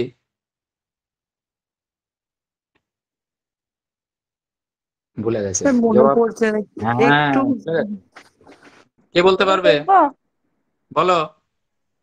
আর একটা রুমের মধ্যে অন্য অন্য জায়গায় অন্য অন্য যার যেমন চাহিদা, যেমন শিশুদের আলাদা আলাদা চাহিদা থাকে, সেরকম আলাদা আলাদা শপিং মলে যেমন এক জায়গায় আমরা সব পুরো জিনিসটা সবকিছু আলাদা আলাদা ভাবে পেয়ে যাই। না না, আমি উদাহরণটা কি ছিল, বিজ্ঞাপনটা কি ছিল? হ্যাঁ, ওই আদি ঢাকেশ্বরী বস্ত্রালয় বলেছিলেন। এই দোকানে সিল্ক ভালো, ওই দোকানে তাঁত। ও সেসব এখন সব কি? হ্যাঁ। তারপর কি ছিল জবা? পাঁচতলা মল, পাঁচতলা মল পুরোটাই শাড়ি। তো আগে কি করা হতো, বিভিন্ন ধরনের ছেলে মেয়েদের জন্য বিভিন্ন স্কুল, গরিবের ছেলেমেয়েরা নর্মাল স্কুলে পড়বে, বড় লোকের ছেলেমেয়েরা এলিট স্কুলে পড়বে, প্রতিবন্ধী ছেলেরা প্রতিবন্ধী স্কুলে পড়বে। সেসব ধারণা এখন অতীত। এখন একটাই স্কুল, একটাই বিল্ডিং, একই টিচার দিয়ে একই ছাদের নিচে সমস্ত ধরনের ছেলে মেয়েদেরকে, বেশি বুদ্ধিমান, কম বুদ্ধিমান, নিম্ন বুদ্ধিমান, মাঝারি বুদ্ধিমান, প্রতিবন্ধী, স্বাভাবিক, বড়লোকের ছেলে, গরিবের ছেলে, মধ্যবিত্তের ছেলে, বিভিন্ন ধর্মের ছেলে, সবাইকে একসাথে একই বিল্ডিং এ একসাথে পড়ানোর কনসেপ্টে হচ্ছে শপিং মল কনসেপ্ট। অর্থাৎ একটা পুরো বিল্ডিং এর মধ্যে জুতো সেলাই থেকে চণ্ডীপাঠের মতো সমস্ত জিনিস পাওয়া যাবে। বিরাট ইম্পর্টেন্ট। দেখো 5 নাম্বার শুধু এই ইনক্লুসিভ এডুকেশনের জন্য 5 নাম্বার বরাদ্দ আছে। কতটা ভাইটাল বোঝো। এবার সেক্ষেত্রে আরো তার কিছু সাব ভাগ রয়েছে, গ্রুপগুলো দেওয়া রয়েছে, ডিসঅ্যাডভান্টেজ গ্রুপ, ডিপ্রাইভ গ্রুপের ছেলে মেয়ে, কি কি তাদের ডিফিকাল্টিস রয়েছে লার্নিং এর ক্ষেত্রে, কি কি ইম্পেয়ারমেন্ট রয়েছে, তাদের যে বিভিন্ন টাইপ, ট্যালেন্টেড শিক্ষার্থী কাদের বলবো, ওই যে মাধ্যমিকে 500-র মধ্যে 496, হ্যাঁ, তারা কারা? তারা ওইসব ট্যালেন্টেড, ক্রিয়েটিভ, স্পেশালি এবেলড, এদের নিয়ে পড়তে হবে। 5 নাম্বার আলাদা করে পড়াতে রয়েছে। এবার এই যে থিওরি পড়লে, এই এতক্ষণ থিওরি হলো, হ্যাঁ, এ এর দাগের আর বি এর দাগের হলো থিওরি। এবার যখনই চলে এলো পেডাগজি, তার মানে হলো তার ইমপ্লিমেন্টেশন। দেখো প্রথম প্রশ্নটাই দিয়েছে, কিভাবে প্রথম ইউনিটটা দিয়েছে, how children think and learn. Learning পড়েছো, ক্রিটিক্যাল থিঙ্কিং পড়ে এসেছো, ভালো করে দেখো এখানটা, এই জায়গায় পড়ে এসেছো, লার্নিং পড়ে এসেছো, এখানে ল্যাঙ্গুয়েজ পড়েছো, থট পড়েছো, সব পড়ে এসেছো, থিওরিটিক্যাল পড়েছো। এবার প্রথম পেডাগজি প্রথম ইউনিট কি দিয়েছে, how children think and learn. ছেলেমেয়েরা কিভাবে ভাবে, কিভাবে শেখে, সেখান থেকে প্রশ্ন আসবে। How and why children fail. ছেলেমেয়েরা কেন ব্যর্থ হবে ক্লাসে? তুমি তো দোষ চাপিয়ে দেবে, শয়তান ছেলে পড়ে নাই তাই ফেল করেছে, হবে না। কেন ফেল করে তার প্রচুর ব্যাখ্যা, এবার ঠিক মতো ব্যাখ্যা দিতে পারলে টেটে পাস করবে, নাহলে পাস করতে পারবে না। হোয়াই চিলড্রেন ফেল অত সোজা নয়, তুমি সহজ করে দায় এড়িয়ে যাবে, ও বদমাইশ ছেলে, শয়তান ছেলে পড়েনি তাই ফেল করেছে, অত সোজা নয়। ছেলে কেন ফেল করবে তার অনেক রেসপন্সিবিলিটি, অনেক তার ক্রাইটেরিয়া আছে। কারণ সে কেমন শিখেছে, সে কেমন ভাবে চিন্তা করেছে, তার উপর নির্ভর করছে সে কিভাবে ফেল করেছে। Basic process of teaching and learning, কিভাবে পড়ানো হয়েছে, কিভাবে শিক্ষার্থী শিখেছে, শিক্ষার্থী কি স্ট্র্যাটেজি ছিল শিখনের ক্ষেত্রে, স্যার তো মানে টিচিং দিচ্ছেন, শিক্ষার্থীর লার্নিং এর স্ট্র্যাটেজি কি ছিল। Learning as a social activity, learning as a in social context, এগুলো পড়তে হবে। টিচার তো অনেক কিছু রোল প্লে করেছে। চাইল্ডের রোলটা কি? চাইল্ড হচ্ছে প্রবলেম সলভার। চাইল্ডকে এখন বলা হয়, শিশুকে বলা হয় সায়েন্টিফিক ইনভেস্টিগেটর, বিরাট ইম্পর্টেন্ট টার্ম। এখন লেটেস্ট এই শব্দটা খুব বেশি ব্যবহার করা হচ্ছে, সায়েন্টিফিক ইনভেস্টিগেটর। পরীক্ষায় লার্নার কথাটাই ব্যবহার করবে না, পরীক্ষার প্রশ্নে দেওয়া থাকবে সায়েন্টিফিক ইনভেস্টিগেটর, তুমি বলবে এই আবার কে লোক রে বাবা, এই তো স্যার কোথাও পড়িনি, কোনো বই দেওয়া নেই, সায়েন্টিফিক ইনভেস্টিগেটর তো কোনো বই ছিল না স্যার, হবে না। আরে শিক্ষার্থীকে বলা হয় প্রবলেম সলভার, শিক্ষার্থীকে বলা হয় সায়েন্টিফিক ইনভেস্টিগেটর। শিক্ষার্থীর কৃষ্ণের মতো 108টা নাম রয়েছে, জানতে হবে। প্রশ্নে কোথাও লার্নার, চাইল্ড এই ধরনের শব্দগুলো দেবে না সবসময়, তখন এইরকম এরকম শব্দ দিয়ে দেবে, সায়েন্টিফিক ইনভেস্টিগেটর, প্রবলেম সলভার, আরো প্রচুর শব্দ রয়েছে, ক্লাস করতে যে আমরা দেখতে পাবো, বললাম না 108টা নাম রয়েছে। Alternative conception of learning in children, alternative কি রয়েছে ধারণা, শিক্ষার্থীর যে এরর, ছেলে মেয়ে তো ভুল করবে আর তুমি অ্যাজ এ টিচার বকে দেবে কেন ভুল করেছিস, না, সেটার কিন্তু একটা সিগনিফিকেন্স ব্যাপার রয়েছে তার মধ্যে। লার্নিং এর ক্ষেত্রে বলা হয় লার্নারের এররটা বিরাট ইম্পর্টেন্ট রোল প্লে করে, সেটা কি, সেটা আমার অল্টারনেটিভ কনসেপশন। তার কগনিশন, তার ইমোশন, সেগুলো জানতে হবে। শিক্ষার্থী কি করে মোটিভেট করা যাবে, মোটিভেশনের মাধ্যমে কি করে তার লার্নিংটা হবে, rate of learning, retention of learning, সেগুলো ইনক্রিজ কি করে করবে, থ্রু মোটিভেশন জানতে হবে। কোন কোন ফ্যাক্টরস গুলো লার্নিং কে প্রভাবিত করে সেগুলো জানতে হবে, সেটা হতে পারে পার্সোনাল ফ্যাক্টরস, হতে পারে এনভায়রনমেন্টাল ফ্যাক্টরস। এটা হলো পেডাগজি। ফলে যা কিছু থিওরিটিক্যাল পড়লাম, পেডাগজি সে তার ইমপ্লিমেন্টেশন। দেখো প্রত্যেকটা জায়গায় প্রতিটা লাইন খেয়াল করো, আমি একটা শব্দ হাইলাইট করছি, প্রতিটা লাইন খেয়াল করো, দেখো প্রতিটা লাইনে কাকে দিয়েছে, কার কথা বলা আছে, প্রতিটি পয়েন্টে কার কথা বলা আছে। আর এগুলো তো তারই পার্ট, এগুলো সবগুলো তার জন্যই, শিশুর জন্যই। পুরো পেডাগজিতে কাকে হাইলাইট করা আছে? স্টুডেন্টকে। টিচারের কথা একটা বলেছে? এতগুলো যে পয়েন্ট আছে, এতগুলো লাইন আছে, কোথায় টিচারের কথা বলা আছে বলো পেডাগজিতে? ইউনিটে কোথায় টিচারের কথা লেখা আছে? লেখা নেই, টিচারের কোনো রোলই নেই। পেডাগজি পুরোটাই শিশুর জন্য, শিশুকে গুরুত্ব দিয়ে অপশন চুজ করবে, বাস কাজ কমপ্লিট। বেশি পড়ার কোনো দরকার নেই। চাকরি পেলে তুমি পণ্ডিত, তুমি প্রতিষ্ঠিত মানুষ, ভালো মানুষ, চাকরি না পেলে লাইফ কোনো ভ্যালু নেই। সুতরাং টেটে পাস করলে তুমি পেডাগজি মাস্টার, টেট যদি পাস করতে না পারো তুমি পেডাগজি জিরো, কিছুই জানো না। এই হচ্ছে সোজা হিসাব।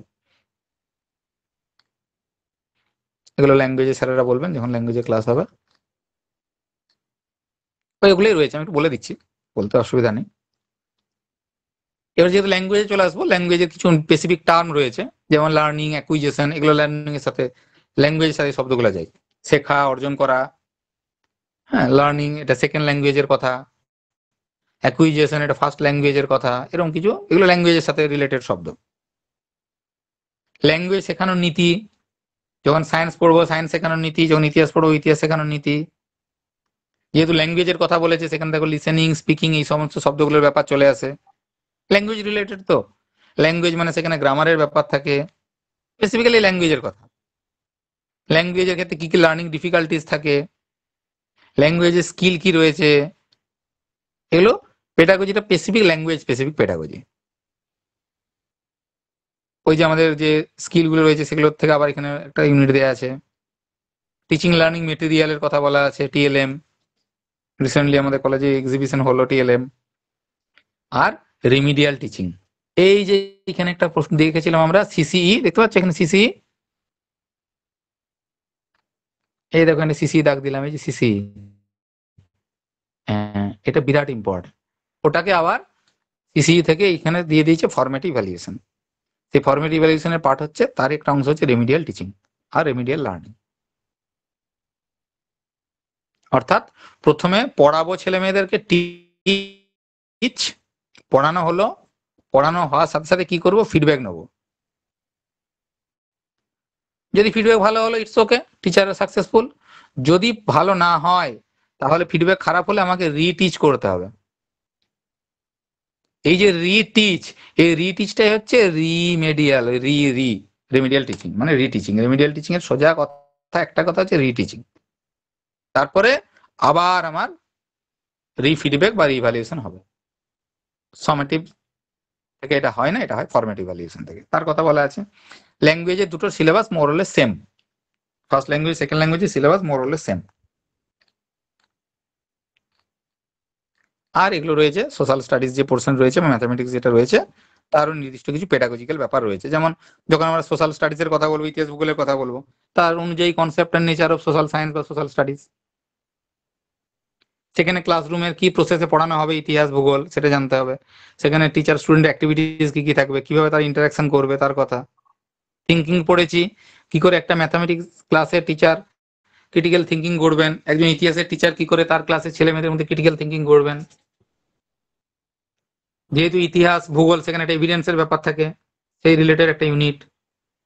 প্রবলেমস অফ টিচিং আগেই পেয়েছি আমরা, সেটা হতে পারে problems of language teaching, problems of language learning, problems of social science teaching, problem of mathematics teaching, একই ব্যাপার। ইতিহাস সেখানে সোর্সের কথা আছে, ইতিহাসের অনেকটা পুরোনো দিনের জিনিস, তাহলে সেখানে কিছু উৎসের ব্যাপার আছে, কোথা থেকে আমরা ইনফরমেশন পাই, সেটা প্রাইমারি ইনফরমেশন হতে পারে, সেকেন্ডারি ইনফরমেশন হতে পারে, সেগুলো রয়েছে। এটা স্পেসিফিক সাবজেক্ট স্পেসিফিক ব্যাপার। প্রজেক্টের ব্যাপার থাকে, সোশ্যাল স্টাডিজের প্রজেক্ট, ইতিহাস ভূগোল, ভূগোলের প্রজেক্টের কাজটা বেশি থাকে, তোমরা যারা ভূগোলের স্টুডেন্ট জানো। এবং সবশেষে ইভালুয়েশন থাকবেই, মানে এটা ছাড়া হয় না, এইভাবে দেওয়া রয়েছে। ম্যাথামেটিক্সের যদি দেখো, ম্যাথামেটিক্সের ক্ষেত্রেও তাই, ওখানে নেচার অফ সোশ্যাল স্টাডিজ, এখানে নেচার অফ ম্যাথামেটিক্স, বেসিক জিনিসটা একই। কিন্তু কারিকুলামে ম্যাথামেটিক্সের কি প্রয়োজনীয়তা রয়েছে। এবার দেখো ম্যাথামেটিক্সের আবার ল্যাঙ্গুয়েজ রয়েছে। ল্যাঙ্গুয়েজ মানে আমরা ভাবি বাংলা ইংরেজি ইতিহাস, এই বাংলা ইংরেজি সংস্কৃত, এটা নয়। কিন্তু ইতিহাসের নিজস্ব ল্যাঙ্গুয়েজ আছে, ভূগোলের নিজস্ব ল্যাঙ্গুয়েজ আছে, জীবন বিজ্ঞানের নিজস্ব ল্যাঙ্গুয়েজ আছে, অঙ্কেরও নিজস্ব ল্যাঙ্গুয়েজ আছে। এইভাবে এগুলো সাবজেক্ট স্পেসিফিক।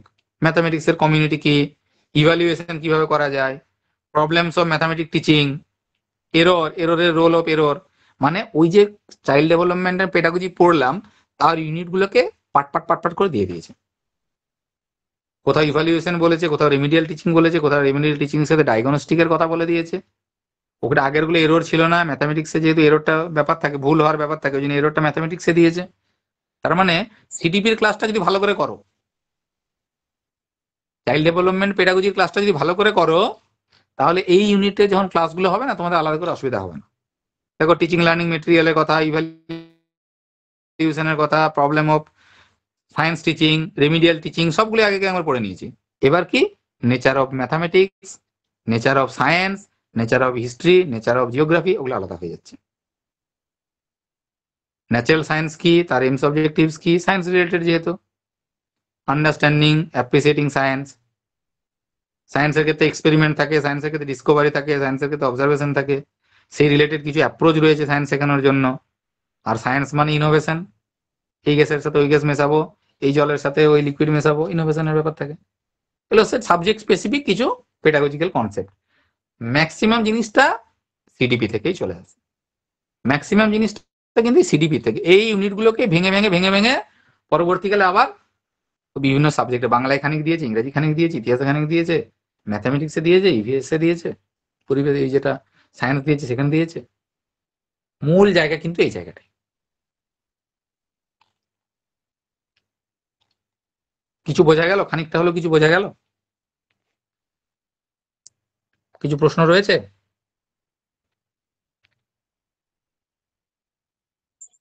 স্যার একটা কোয়েশ্চেন ছিল। বলো বলো। স্যার বলছি আপনি ওই ফেলের যে প্রসঙ্গটা বললেন, ওইখানে যদি এইরকম অপশন থাকে যে টিচার বোঝাতে পারেনি বা স্টুডেন্ট ওইটা উল্টো ভাবে বুঝেছে, এরকম দুটো যদি অপশন থাকে তাহলে কোন অপশনটা চুজ করতে হবে?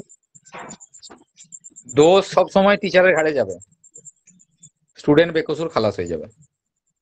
তাহলে যে প্রশ্নে টিচারকেও দায়ী করা আছে, স্টুডেন্টকেও দায়ী করা আছে, শাস্তি টিচারেরই হবে।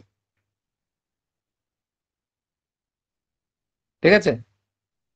ঠিক আছে স্যার। এবার এর একটা ব্যতিক্রম ঘটনা ঘটে, কিরকম, যে উদাহরণ দিয়ে দিল যে একটা ক্লাসে 50 জনের একটা ক্লাসে দেখা গেল 7 জন স্টুডেন্ট খুব বাজে রেজাল্ট করেছে, রেসপন্সিবিলিটি কার উপর যাবে? তখন তোমাকে দেখতে হবে যে মেজরিটি স্টুডেন্ট কোন দিকে, মানে রেজাল্টের মেজরিটি দিকটা কোথায়। 43 স্টুডেন্ট ভালো স্কোর করেছে ওই স্যারের কাছে পড়ে, আর 7 জন স্টুডেন্ট পোর রেজাল্ট করেছে। তার মানে এক্ষেত্রে কিন্তু স্টুডেন্টের উপর দোষটা যাওয়া উচিত, কনসেপ্টটা তখন এরকম বলছে। কিন্তু যদি এমনটা হতো যে 40 জন খারাপ রেজাল্ট করেছে, 10 জন আউটস্ট্যান্ডিং রেজাল্ট করেছে, তার মানে ফ্যাক্টরটা কোথায় কাজ করছে? ওই 10 জন আউটসাইড থেকে কোনো সোর্স থেকে তারা কিন্তু মেকআপ করেছে, আর 40 জন যেহেতু স্যারের ক্লাসে ফেল করেছে বা খারাপ রেজাল্ট করেছে, তার মানে রেসপন্সিবিলিটি পুরোপুরি কিন্তু স্যারের উপর যাচ্ছে। সিচুয়েশনটা বুঝতে হবে তোমাকে, এখানে জাজমেন্টাল হতে হবে, কনসেপ্টটা বুঝতে হবে তোমাকে যে কোন সিচুয়েশনের জন্য কাকে দায়ী করাটা ঠিক হবে। এটা বুঝে গেলে দেখবে তখন প্রশ্নগুলো বোঝা যাবে। অপশন দেখতে হবে, মানে পেডাগজিতে অপশন না দেখলে তুমি উত্তর করতে পারবে না। অপশনগুলো খুব মজাদার থাকবে, আর ওগুলোই তোমাকে যদি একটু তফাৎ করতে পারো, মানে আমাদের একটা অপশন থেকে একটা অপশনকে আলাদা করতে হবে। সব থেকে পেডাগজির ভালো কথা হচ্ছে কেন হলো না এটা জানতে হয়। আমরা জেনারেলি এতদিন পর্যন্ত এমসিকিউ প্রশ্নে কি করে আসি, কোনটা সঠিক উত্তর মুখস্থ করে নিই। আমি পেডাগজিতে ওটা বলি না, আমি পেডাগজিতে বলি কোন 3টা হলো না সেটাকে আগে খুঁজে বার করো, তারপরে যেটা পড়ে রইলো সেটা উত্তর। হলো না কেন যদি তুমি জেনে যাও, তাহলে কেন হলো সেটা তোমার কাছে জটিল ব্যাপার মনে হবে না। কিন্তু কেন হলোটা যদি মুখস্থ করে চলে যাও, কেন হলো নাটা তুমি বুঝতে পারলে না তফাৎটা। ফলে কোনগুলো বাদ দেবো, প্রত্যেকটা অপশন এ হবে হবে না কেন হবে না তার যুক্তি কেটে দিলাম, বি হবে হবে না কেন হলো না তার যুক্তি কেটে দিলাম, করে করে একটা সময় এসে দেখবো 3টা কাটা হয়ে গেছে, অগত্যা যেটা পড়ে রয়েছে সেটাই উত্তর। এইভাবে পেডাগজি শিখতে হবে। খুব ইন্টারেস্টিং পেডাগজি, স্বাগতা, ভালো লাগবে তখন প্র্যাকটিস সেট করাবো না, খুব ভালো লাগবে। বলো, আর কেউ কিছু প্রশ্ন করবে, কিছু শেয়ার করবে? ক্লাস কিন্তু এখন শেষ করছি না, আর একটু টাইম লাগবে। একটা ইউনিট একটু আলোচনা করবো, ছোট্ট করে, বেশিক্ষণ সময় নেবো না। প্রশ্ন কিছু রয়েছে তোমাদের? না হলে আমি ইউনিটটা একটু শুরু করি।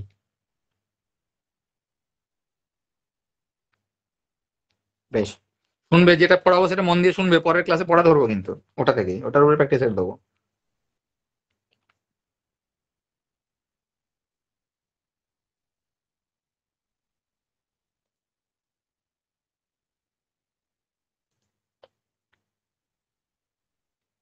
দাঁড়াও, ফাইলটা শেয়ার করি।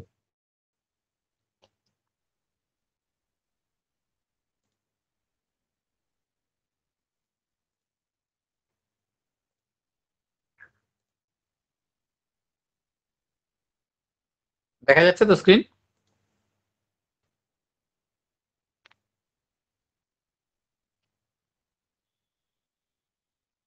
স্ক্রিন দেখতে পাচ্ছ? হ্যাঁ স্যার।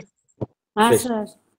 হ্যাঁ, ওই জিলিপির প্যাঁচটা নিয়ে বলবো, অন্য কিছু বলবো না। শিক্ষা শিক্ষা শিক্ষা, আমাদের যা কিছু পেডাগজি সেই শিক্ষা শিক্ষা শিক্ষা নিয়ে আলোচনা করতে হবে, এর বাইরে আমাদের কিছু বলার নেই। শিক্ষা কি? কি অদ্ভুত প্রশ্ন। মজার ব্যাপার হচ্ছে, আমি যখন গ্র্যাজুয়েশনে পড়ি, তারপর মাস্টার ডিগ্রি করলাম, তখন একজন বললো যে এডুকেশন নিয়ে পড়াশোনা করতে হবে। আমি বলি এডুকেশন নিয়ে আবার কি পড়াশোনা করবো, আমি তো এডুকেশন নিয়েই করছি, কলেজ পাস করলাম, মাধ্যমিক উচ্চ মাধ্যমিক কলেজ, এগুলো এডুকেশন, এগুলোই তো এডুকেশন। বলছে না, এডুকেশনটা আবার শিখতে হবে, এডুকেশন একটা পেপার আছে। এডুকেশন আবার কি পেপার হয় রে বাবা, আমি তো এডুকেশনই করছি। বললো না, মন দিয়ে পড়াশোনা করো, মন দিয়ে পড়ো, এটাই তো এডুকেশন। তো সেই এডুকেশন কি, শিক্ষাটা কি, সেটাই জানতে হবে। টাইস এডুকেশনের এডুকেশনটা কি, এই জিনিসটা কি জিনিস, এটা জানতে হবে। এটার মধ্যে অনেক প্যাঁচ লুকিয়ে রয়েছে। এই যে ইংরেজিতে যত সোজা, বাংলাতে এই যে প্যাঁচটা দেওয়া রয়েছে না, জিলিপির প্যাঁচটা, এটা সাংঘাতিক ব্যাপার, এটা আমাদের বুঝতে হবে। প্রথমে বলা আছে শিক্ষা হলো একটি আচরণগত পরিবর্তন। এবার এই যে একটা শব্দ বলে দিল আচরণগত পরিবর্তন, এর আবার অনেকগুলি সমর্থক রয়েছে, তার আবার থিওরি রয়েছে, তারা আবার কেন আচরণগত, কোন দিক থেকে আচরণগত, বহু ব্যাখ্যা তারা দিয়েছে, পড়তে হবে, আমাদেরকে জানতে হবে কেন আচরণগত পরিবর্তন হলো। একটা ছোট্ট উদাহরণ দিই, স্যার ক্লাসে ঢুকলে উঠে দাঁড়াতে হবে, এটা প্রথাই বলো, স্যারকে সম্মান জানানোর উপায় বলো, বা অন্যরা করেছে আমিও করছি, যাই বলো না কেন। এবার দেখা গেল স্যার ক্লাসে ঢুকলেন, 5 জন উঠে দাঁড়ালো না, সবাই উঠে দাঁড়িয়েছে, 5 জন উঠে দাঁড়াচ্ছে না। স্যার কি করবেন, বোঝাবেন যে উঠে দাঁড়ানোর প্রাসঙ্গিকতা রয়েছে কিনা, কেন তোমরা উঠে দাঁড়াবে, বোঝালেন। পরের দিন স্যার আবার ক্লাসে গেলেন, দেখা গেল 5 জন আবার উঠে দাঁড়ালো না। তাহলে কি আমি বলবো যে তাদের শিক্ষা ঠিকঠাক আমি দিতে পেরেছি? না, দিতে পারিনি, কারণ তাদের আচরণগত পরিবর্তন হয়নি। তো যদি এমনটা হতো, পরের দিন যখন ক্লাসে গেলাম ওই 5 জন উঠে দাঁড়িয়েছে, 6 উঠে দাঁড়িয়েছে, তার সাথে ওই 5 জন উঠে দাঁড়িয়েছে, অর্থাৎ তাদের আচরণগত পরিবর্তন হয়ে গেছে, হ্যাঁ শিক্ষা হয়েছে। যদি আচরণগত পরিবর্তন না হয়, শিক্ষা হয়নি। তাহলে শিক্ষার কিছু না, আচরণগত পরিবর্তন।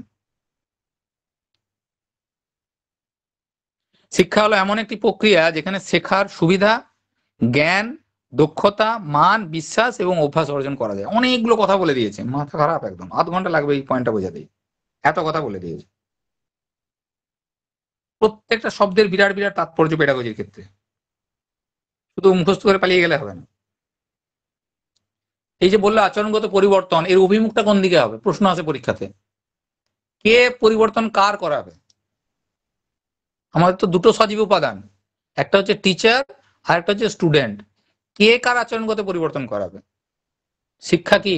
শিক্ষা টিচার করায়, কাকে করায়? স্টুডেন্টকে করায়। অভিমুখটা কার দিকে? স্টুডেন্টদের দিকে। তার মানে যে প্রক্রিয়ার মাধ্যমে একজন শিক্ষক মহাশয় শিক্ষার্থীর আচরণগত পরিবর্তন ঘটাতে পারবেন, সেটাই হবে শিক্ষা। অভিমুখটা কিন্তু শিক্ষার্থীর দিকে যাবে। এই যে বললাম যে প্রক্রিয়ার মাধ্যমে করাবেন, সেটা করাতে গিয়ে তিনি কার আশ্রয় নেবেন? তিনি দুটো জিনিসের আশ্রয় নিতে পারেন, একটা নির্দেশ আর একটা নির্দেশনা। দুটো জিনিসের আশ্রয় নিতে পারেন তো আচরণগত পরিবর্তন করে। আমি আদেশ দিলাম, নির্দেশ দিলাম, পরের দিন আমাকে দেখে সবাই উঠে দাঁড়াবে, এটা আমার অর্ডার। অথবা আমি নির্দেশনা দিলাম। পেডাগজি বলছে এটা নেগেটিভ কনসেপ্ট, পেডাগজি বলছে এটা পজিটিভ কনসেপ্ট। যেখানে অর্ডার রয়েছে, যেখানে ভয় রয়েছে, যেখানে আদেশ রয়েছে, যেখানে শাসন রয়েছে, যেখানে বদ্ধ শৃঙ্খলা রয়েছে, যেখানে ভয়ের পরিবেশ পরিস্থিতি রয়েছে, সেই রকম আচরণের পরিবর্তনের কথা কিন্তু শিক্ষা বলছে না। শিক্ষার যে আধুনিক ধারণা, সেখানে বলা হচ্ছে নির্দেশনার মাধ্যমে, নমনীয়তার মাধ্যমে, মুক্ত শৃঙ্খলার মাধ্যমে যদি শিক্ষক মহাশয় শিক্ষার্থীর মধ্যে কাঙ্ক্ষিত আচরণগত পরিবর্তন নিয়ে আসতে পারেন, সেটাই হবে শিক্ষা। সেটা করতে গিয়ে তিনি শেখার সুবিধা রাখবেন, শিক্ষার্থী যেন শেখার সুযোগ পায়। আমি যা বলবো তুমি চুপচাপ মুখ বন্ধ করে তাই শুনবে, সেটা পরিবেশ নয়। সেখানে তোমাকে তোমার মতো করে স্বাধীনভাবে শেখার সুযোগ দিতে হবে, নমনীয়তার ধারণা রাখতে হবে। সেখানে তোমার যেন জ্ঞান বৃদ্ধির সুযোগ থাকে, তোমার দক্ষতা বৃদ্ধি থাকে। শুধু জ্ঞান হলে হবে না, জ্ঞানটা হচ্ছে নেগেটিভ ধারণা, দক্ষতা হচ্ছে পজিটিভ ধারণা।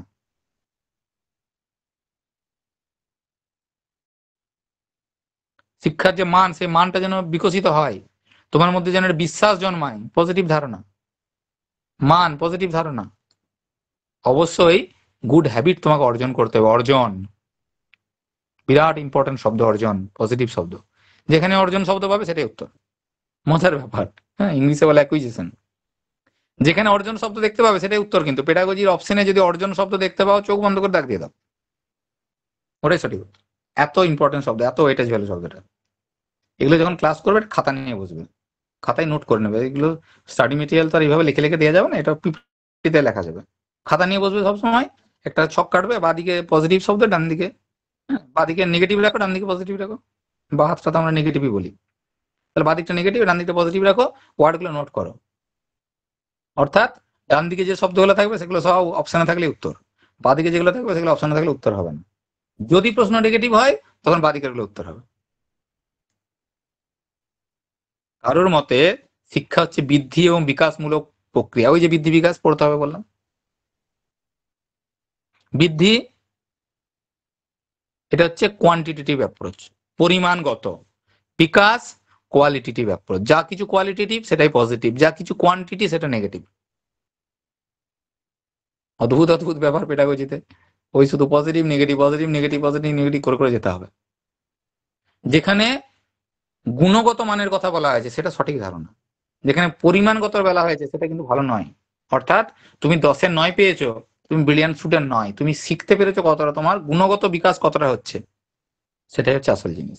এবার এই গুণগত বিকাশ করতে গিয়ে সেখানেও কিন্তু পরিমাণ চলে আসে। অর্থাৎ দেখা গেল মাধ্যমিকের 6টা সাবজেক্টের পরীক্ষা দিচ্ছ, একটাতে 100 পেয়েছো, আর বাকিগুলো ভালো রেজাল্ট করতে পারোনি, তাহলে তোমার কখনোই তুমি বলবো না তোমার ভালো স্টুডেন্ট। কিন্তু যদি দেখা যায় প্রত্যেকটা সাবজেক্টে অ্যাভারেজ তুমি 95-এর উপরে পেয়েছো, 90-এর উপরে পেয়েছো, হ্যাঁ, পরিমাণটা দেখে কিন্তু গুণটা বিচার করতে পারছি। সামগ্রিক ধারণাটা, গুণগত মানে সামগ্রিক বিকাশ, এই ব্যাপারগুলো রয়েছে। এইভাবে বুঝে বুঝে পড়তে হবে। শিক্ষা সামাজিক প্রক্রিয়া। শিক্ষা নিয়ে যদি কোনো অপশন আসে, সেখানে যদি সমাজের কথা বলা থাকে, সোসাইটি, সোশ্যালাইজেশন, সোশিওমেট্রি, এই রিলেটেড, সোশ্যাল, এই রিলেটেড যদি কোনো শব্দ থাকে, সামাজিক, সমাজ, সমাজনীতি, এই ধরনের যা কিছু শব্দ থাকবে সেটাই উত্তর। শিক্ষা জীবন যাপনের প্রস্তুতি। শিক্ষার কিছুই নয়, আমি যে বেঁচে আছি, দৈনন্দিন জীবন যাপন করছি, তারই প্রস্তুতি করে শিক্ষা। Education is a life long process. এটা একদিন আর দিনের বিষয় নয়, সারা জীবনের ব্যাপার। সারা জীবন ধরেই চলতে থাকে। প্রত্যেকটা দিন আমার কেমন কাটবে, কিভাবে আমি বসবাস করব, কিভাবে জীবনযাত্রা চলবে, তার ঠিক করে দেই শিক্ষা। না, যতদিন বাঁচবো ততদিন শিখবো।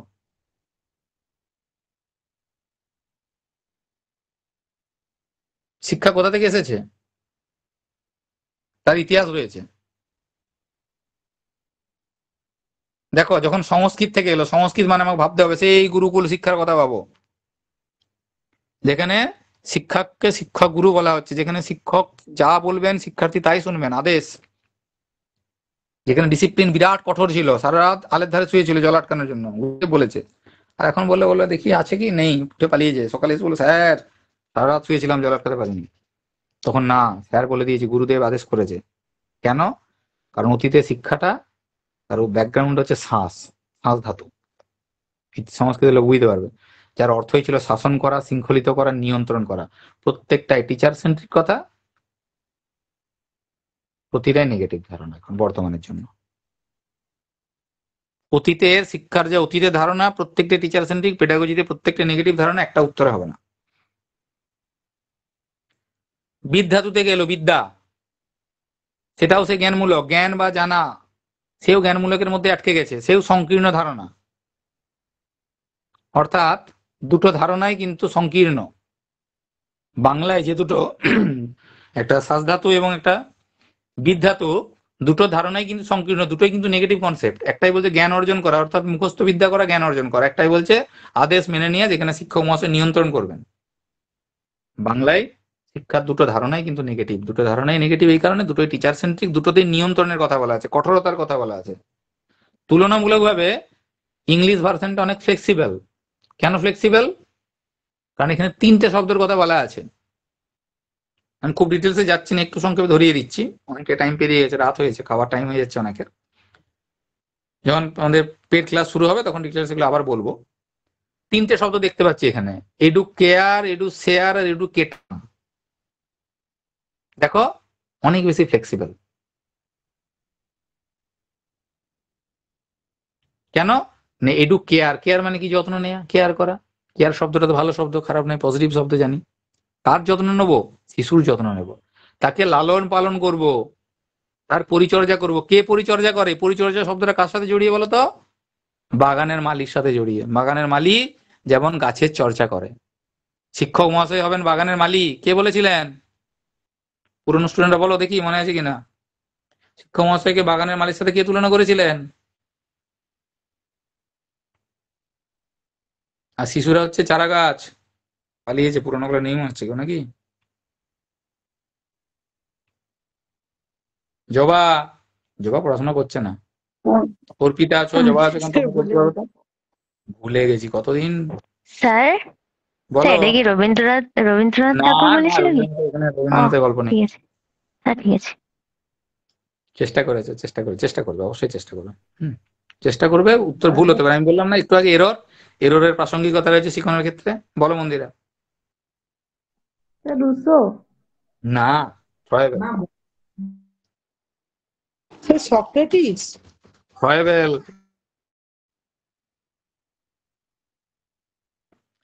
যেখানে পরিচর্যা করতে হবে। দেখো বাগানের মালি যে গাছের যেমন ছোট্ট একটা চারা গাছকে পরিচর্যা করে করে তাকে একটা বড় কিসে পরিণত করে, বড় গাছে কি বলে, মহিরুয়া না কি বলে, যে সেখানে পরিণত করবে।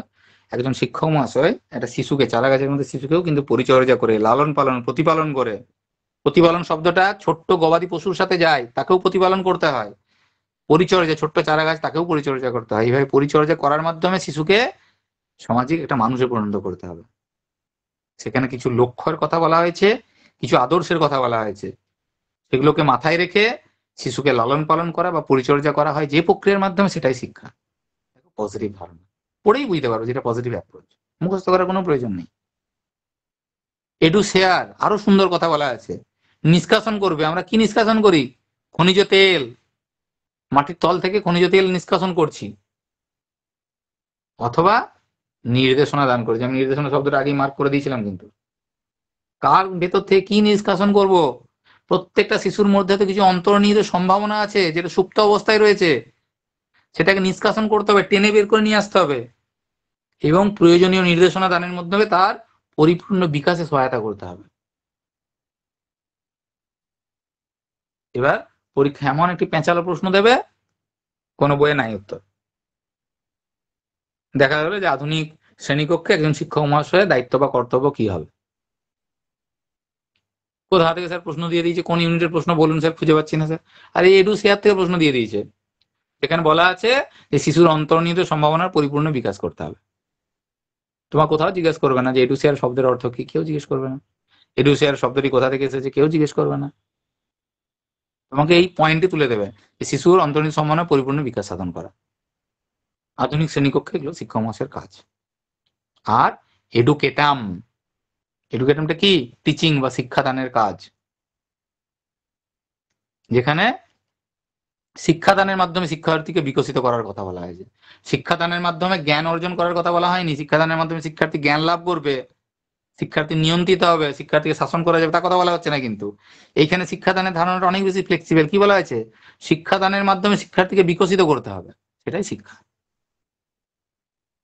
3টে শব্দ পেলাম। দেখো বাংলার থেকে ইংলিশের যে ল্যাটিন শব্দ যেগুলো এসেছে, ইংরেজি এডুকেশন 3টে ল্যাটিন শব্দ থেকে এসেছে, সেগুলো ধারণা থেকে অনেক ফ্লেক্সিবল। তার মানে ওয়েস্টার্ন কালচারটা অনেক বেশি ফ্লেক্সিবল কিন্তু আমাদের এই ইন্ডিয়ান কালচারের থেকে। আমরা বলি না আধুনিক, আল্ট্রা মডার্ন, এই শব্দগুলো বলি এখন প্রচলিত। আরে ওরা অনেক বেশি ফ্লেক্সিবল সমস্ত দিক থেকে, ওরা অনেক বেশি নমনীয়, অনেক বেশি ফ্লেক্সিবল। এই সংজ্ঞাটা দেখলেই তো বোঝা যাচ্ছে, ধারণাটা দেখলেই তো বোঝা যাচ্ছে। হুম, আজকে আর ডিটেলস বলছি না। এখানে যে ভারতীয় চিন্তাবিদদের যে ধারণা দেওয়া রয়েছে, তার পাশেই দেখানো হয়েছে আধুনিক ভারতীয় শিক্ষাবিদদের ধারণা এবং পাশ্চাত্যের শিক্ষাবিদদের অনুযায়ী ধারণা। এই তিনটে ধারণা যখন ডিটেলস পড়বে তখন বুঝতে পারবে যে শিক্ষার ধারণাটা কিভাবে চেঞ্জ হয়ে গেছে। প্রাচীন ভারতীয়রা কিভাবে শিক্ষাকে দেখতো, বর্তমানে ভারতীয়রা কিভাবে শিক্ষাকে দেখে, পাশ্চাত্যের শিক্ষাবিদগণ কিভাবে শিক্ষাকে দেখতো। তিনটে তুলনামূলক আলোচনা করলেই শিক্ষার ধারণা তোমার কমপ্লিট হয়ে যাবে। তুমি বুঝতে পারবে যে কি কথা বলা আছে এবং কেউ কোটেশন জিজ্ঞেস করবে না বা এই কোটেশনটা দিয়ে বলবে না এটা কার বক্তব্য। তার জন্য আমাদের এগুলো পড়তে হবে না। কিন্তু ওই যে ভিতরে প্রত্যেকটা থেকে ধারণা দেওয়া আছে দেখো, শিক্ষার্থীদের দেহ মনের বিকাশ সাধন করা, কোনো একটা অপশনে এই ভাষাটি দিয়ে দেবে। কোথাও বলবে না যে অ্যারিস্টটল শিক্ষার কি সংজ্ঞা দিয়েছেন বা এই দেহ মনের বিকাশ সাধন সংজ্ঞাটি কার, অ্যারিস্টটল, রুসো, ডিউই, প্লেটো, চারটা অপশন, এরকম দেবে না।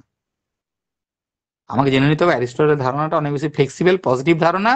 কোনো একটা অপশনে এই কথাটা দেওয়া থাকবে শিক্ষার্থীদের দেহ মনের বিকাশ সাধন করা।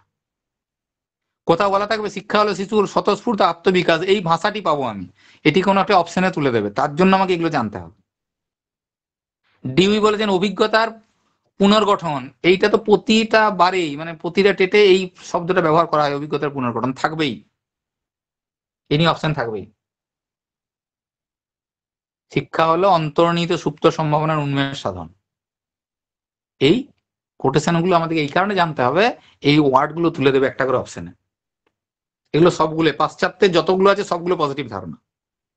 ফলে এই ওয়ার্ড গুলো যদি আমরা জানি তাহলে আমাদের কি করতে হবে, অপশন চুজ করতে সুবিধা হবে। তার জন্য আমাদের পড়তে হবে, এগুলো ডিটেলস বোঝাবো পরে।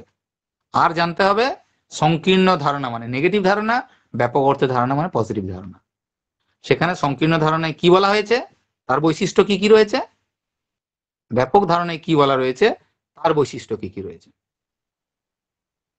তবে গিয়ে তুমি শিক্ষা জানলে। শিক্ষা জানার পর শিক্ষার প্রথম উপাদান জানবো শিক্ষণ, শিক্ষার্থীকে নিয়ে। তারপরে ইউনিট হবে শিক্ষণ, তারপরে যাব শিক্ষার্থী, পরে কি হবে শিক্ষক, তারপরে যাব স্কুল, এই কারিকুলামে যাবো, তারপর স্কুল। এইভাবে সিরিয়ালি যদি 4টা ইউনিট যখন শেখানো হয়ে যাবে, পেডাগজির ম্যাক্সিমাম কনসেপ্ট তোমার ক্লিয়ার হয়ে যাবে, তুমি প্রশ্নের উত্তর করতে শিখে যাবে। তারপর এবার ভিতরে কন্টেন্ট গুলো যেগুলো রয়েছে সেগুলো একটা একটা করে পড়ো, দেখো অনেকটাই ধারণা তুমি জেনে যাবে। পেডাগজিকে এই সিকোয়েন্সে পড়তে হবে তোমাদের।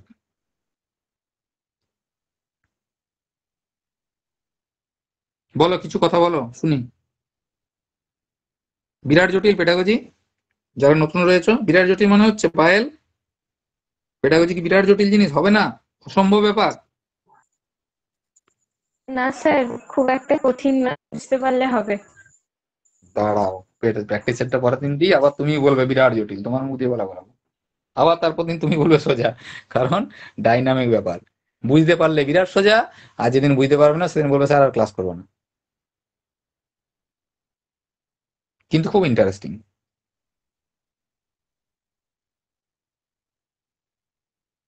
দীপশিখা, বলুন। ছিলে প্রথম থেকে ছিলে? হ্যাঁ, বেশ, করো ক্লাসগুলো প্রথম থেকে করো। সবাই রয়েছে, আমি সবার নাম হয়তো বলা সম্ভব হচ্ছে না। অনন্যা রয়েছে, অনন্য আমাদের পুরানো স্টুডেন্ট রয়েছে, অনেকেই রয়েছে দেখতে পাচ্ছি। করো, নতুন উৎসাহ উদ্দীপনা নিয়ে ক্লাসগুলো করো, করতে থাকো, দেখবে খুব একটা জটিল জিনিস মনে হবে না। সময়ের সাথে যত এগিয়ে যাবে তত দেখবে পেডাগজি এত সুন্দর শিখে যাবে। এটা আমার কনফিডেন্স রয়েছে যে পেডাগজি আমি তোমাদেরকে স্ট্রং করে দিতে পারবো, এই বিশ্বাস আমার রয়েছে, যদি তুমি প্র্যাকটিস সেটগুলো রেগুলার করো আমার সাথে। আর যদি মনে হয় যে পেডাগজি ভয় লাগছে, সেটাও আমাকে শেয়ার করবে যে স্যার আমি পেডাগজি আমার পাচ্ছি না, আমার ভয় লাগছে, আমার কাছে টটকা আছে, দিয়ে দেবো। কিন্তু ওই মুখ বন্ধ করে যদি বসে থাকো আর যদি লজ্জা করো, এই রে বাকি বন্ধুরা কি ভাবলো, স্যার কি ভাববে, আমি কিছুই জানি না, আমাকে গাধা ভাবছে, বাকি বন্ধুদের কাছে মাথায় হেঁট হয়ে যাবে প্রশ্ন করলে, তাহলে তোমাকে চাকরি পেতে হবে। আমি ঘরে সারা জীবন মুখ লুকিয়ে বসে থাকো। অপশনে উত্তর দেবে, বলবে কেন হলো না জিজ্ঞেস করবে, ভুল যদি জানো সেই ভুলটাও বলবে। তুমি যদি ভুল উত্তরটা দাও, আমি জানবো তোমার ভুল ধারণা ছিল, আমি রেক্টিফাই করার সুযোগ পাবো। আর আমি হ্যাঁ বললাম, তুমি হ্যাঁ হ্যাঁ মিলিয়ে গেলে, আমি জানতেই পারলাম না যে তোমার মনের মধ্যে কি ভুল ধারণাটা রয়ে গেল, আমি রেকটিফিকেশন করতে পারলাম না। কারণ স্টুডেন্টের এররটা লার্নিং এর ক্ষেত্রে বিরাট সিগনিফিকেন্ট রোল প্লে করে। জানবো কি করে? তোমার মুখ দিয়ে তো না বললে আমি কি জানবো কি করে? আমি তো অন্তর্যামী নই। ইন্টারাকশন করতে হবে, ক্লাসে প্রচুর কথা বলতে হবে, অবশ্যই প্রাসঙ্গিক, টপিক রিলেটেড।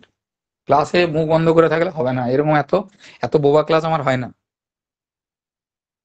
আমার ক্লাসে প্রচুর বকবক করতে হবে, কথা বলতে হবে, প্রত্যেককে কথা বলতে হবে এবং প্রত্যেককে প্রশ্ন করা হবে। রিয়া, রিয়া কি পরে জয়েন করলে? রিয়া চট্টোপাধ্যায় না প্রথম থেকে ছিলে? হ্যাঁ স্যার বলুন। প্রথম থেকে শুনেছো ক্লাসটা? হ্যাঁ স্যার। বাহ। প্রশ্ন করবো আজকে প্রথম দিন বলে বিব্রত করছি না, প্রশ্ন করছি না, মাঝে মাঝে প্রশ্ন করা হবে, যে শুনছো কিনা মন দিয়ে। হ্যাঁ স্যার ঠিক আছে। বেশ।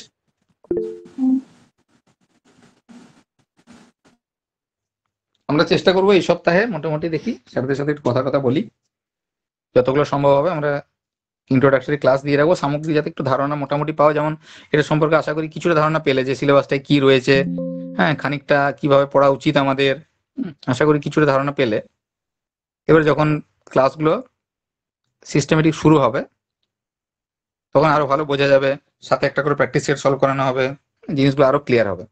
থিওরি ক্লাস করে শিখতে পারবে না যতক্ষণ না পর্যন্ত প্র্যাকটিস সেট সলভ করছো, এই ব্যাপারগুলো করানো হবে। বলো, কারো কোনো প্রশ্ন থাকলে বলো, তা না হলে অনেকটা রাত হয়েছে। ক্লাস, আর আমার ক্লাসগুলো একটু লেন্দি হবে, হ্যাঁ একটু সেই মতো যে দিনগুলো আমার ক্লাস থাকবে একটু খেয়ে দিয়ে সুস্থ সবল হয়ে থাকবে, আর নেট একটু বাঁচিয়ে রাখবে। আর একটা হ্যাঁ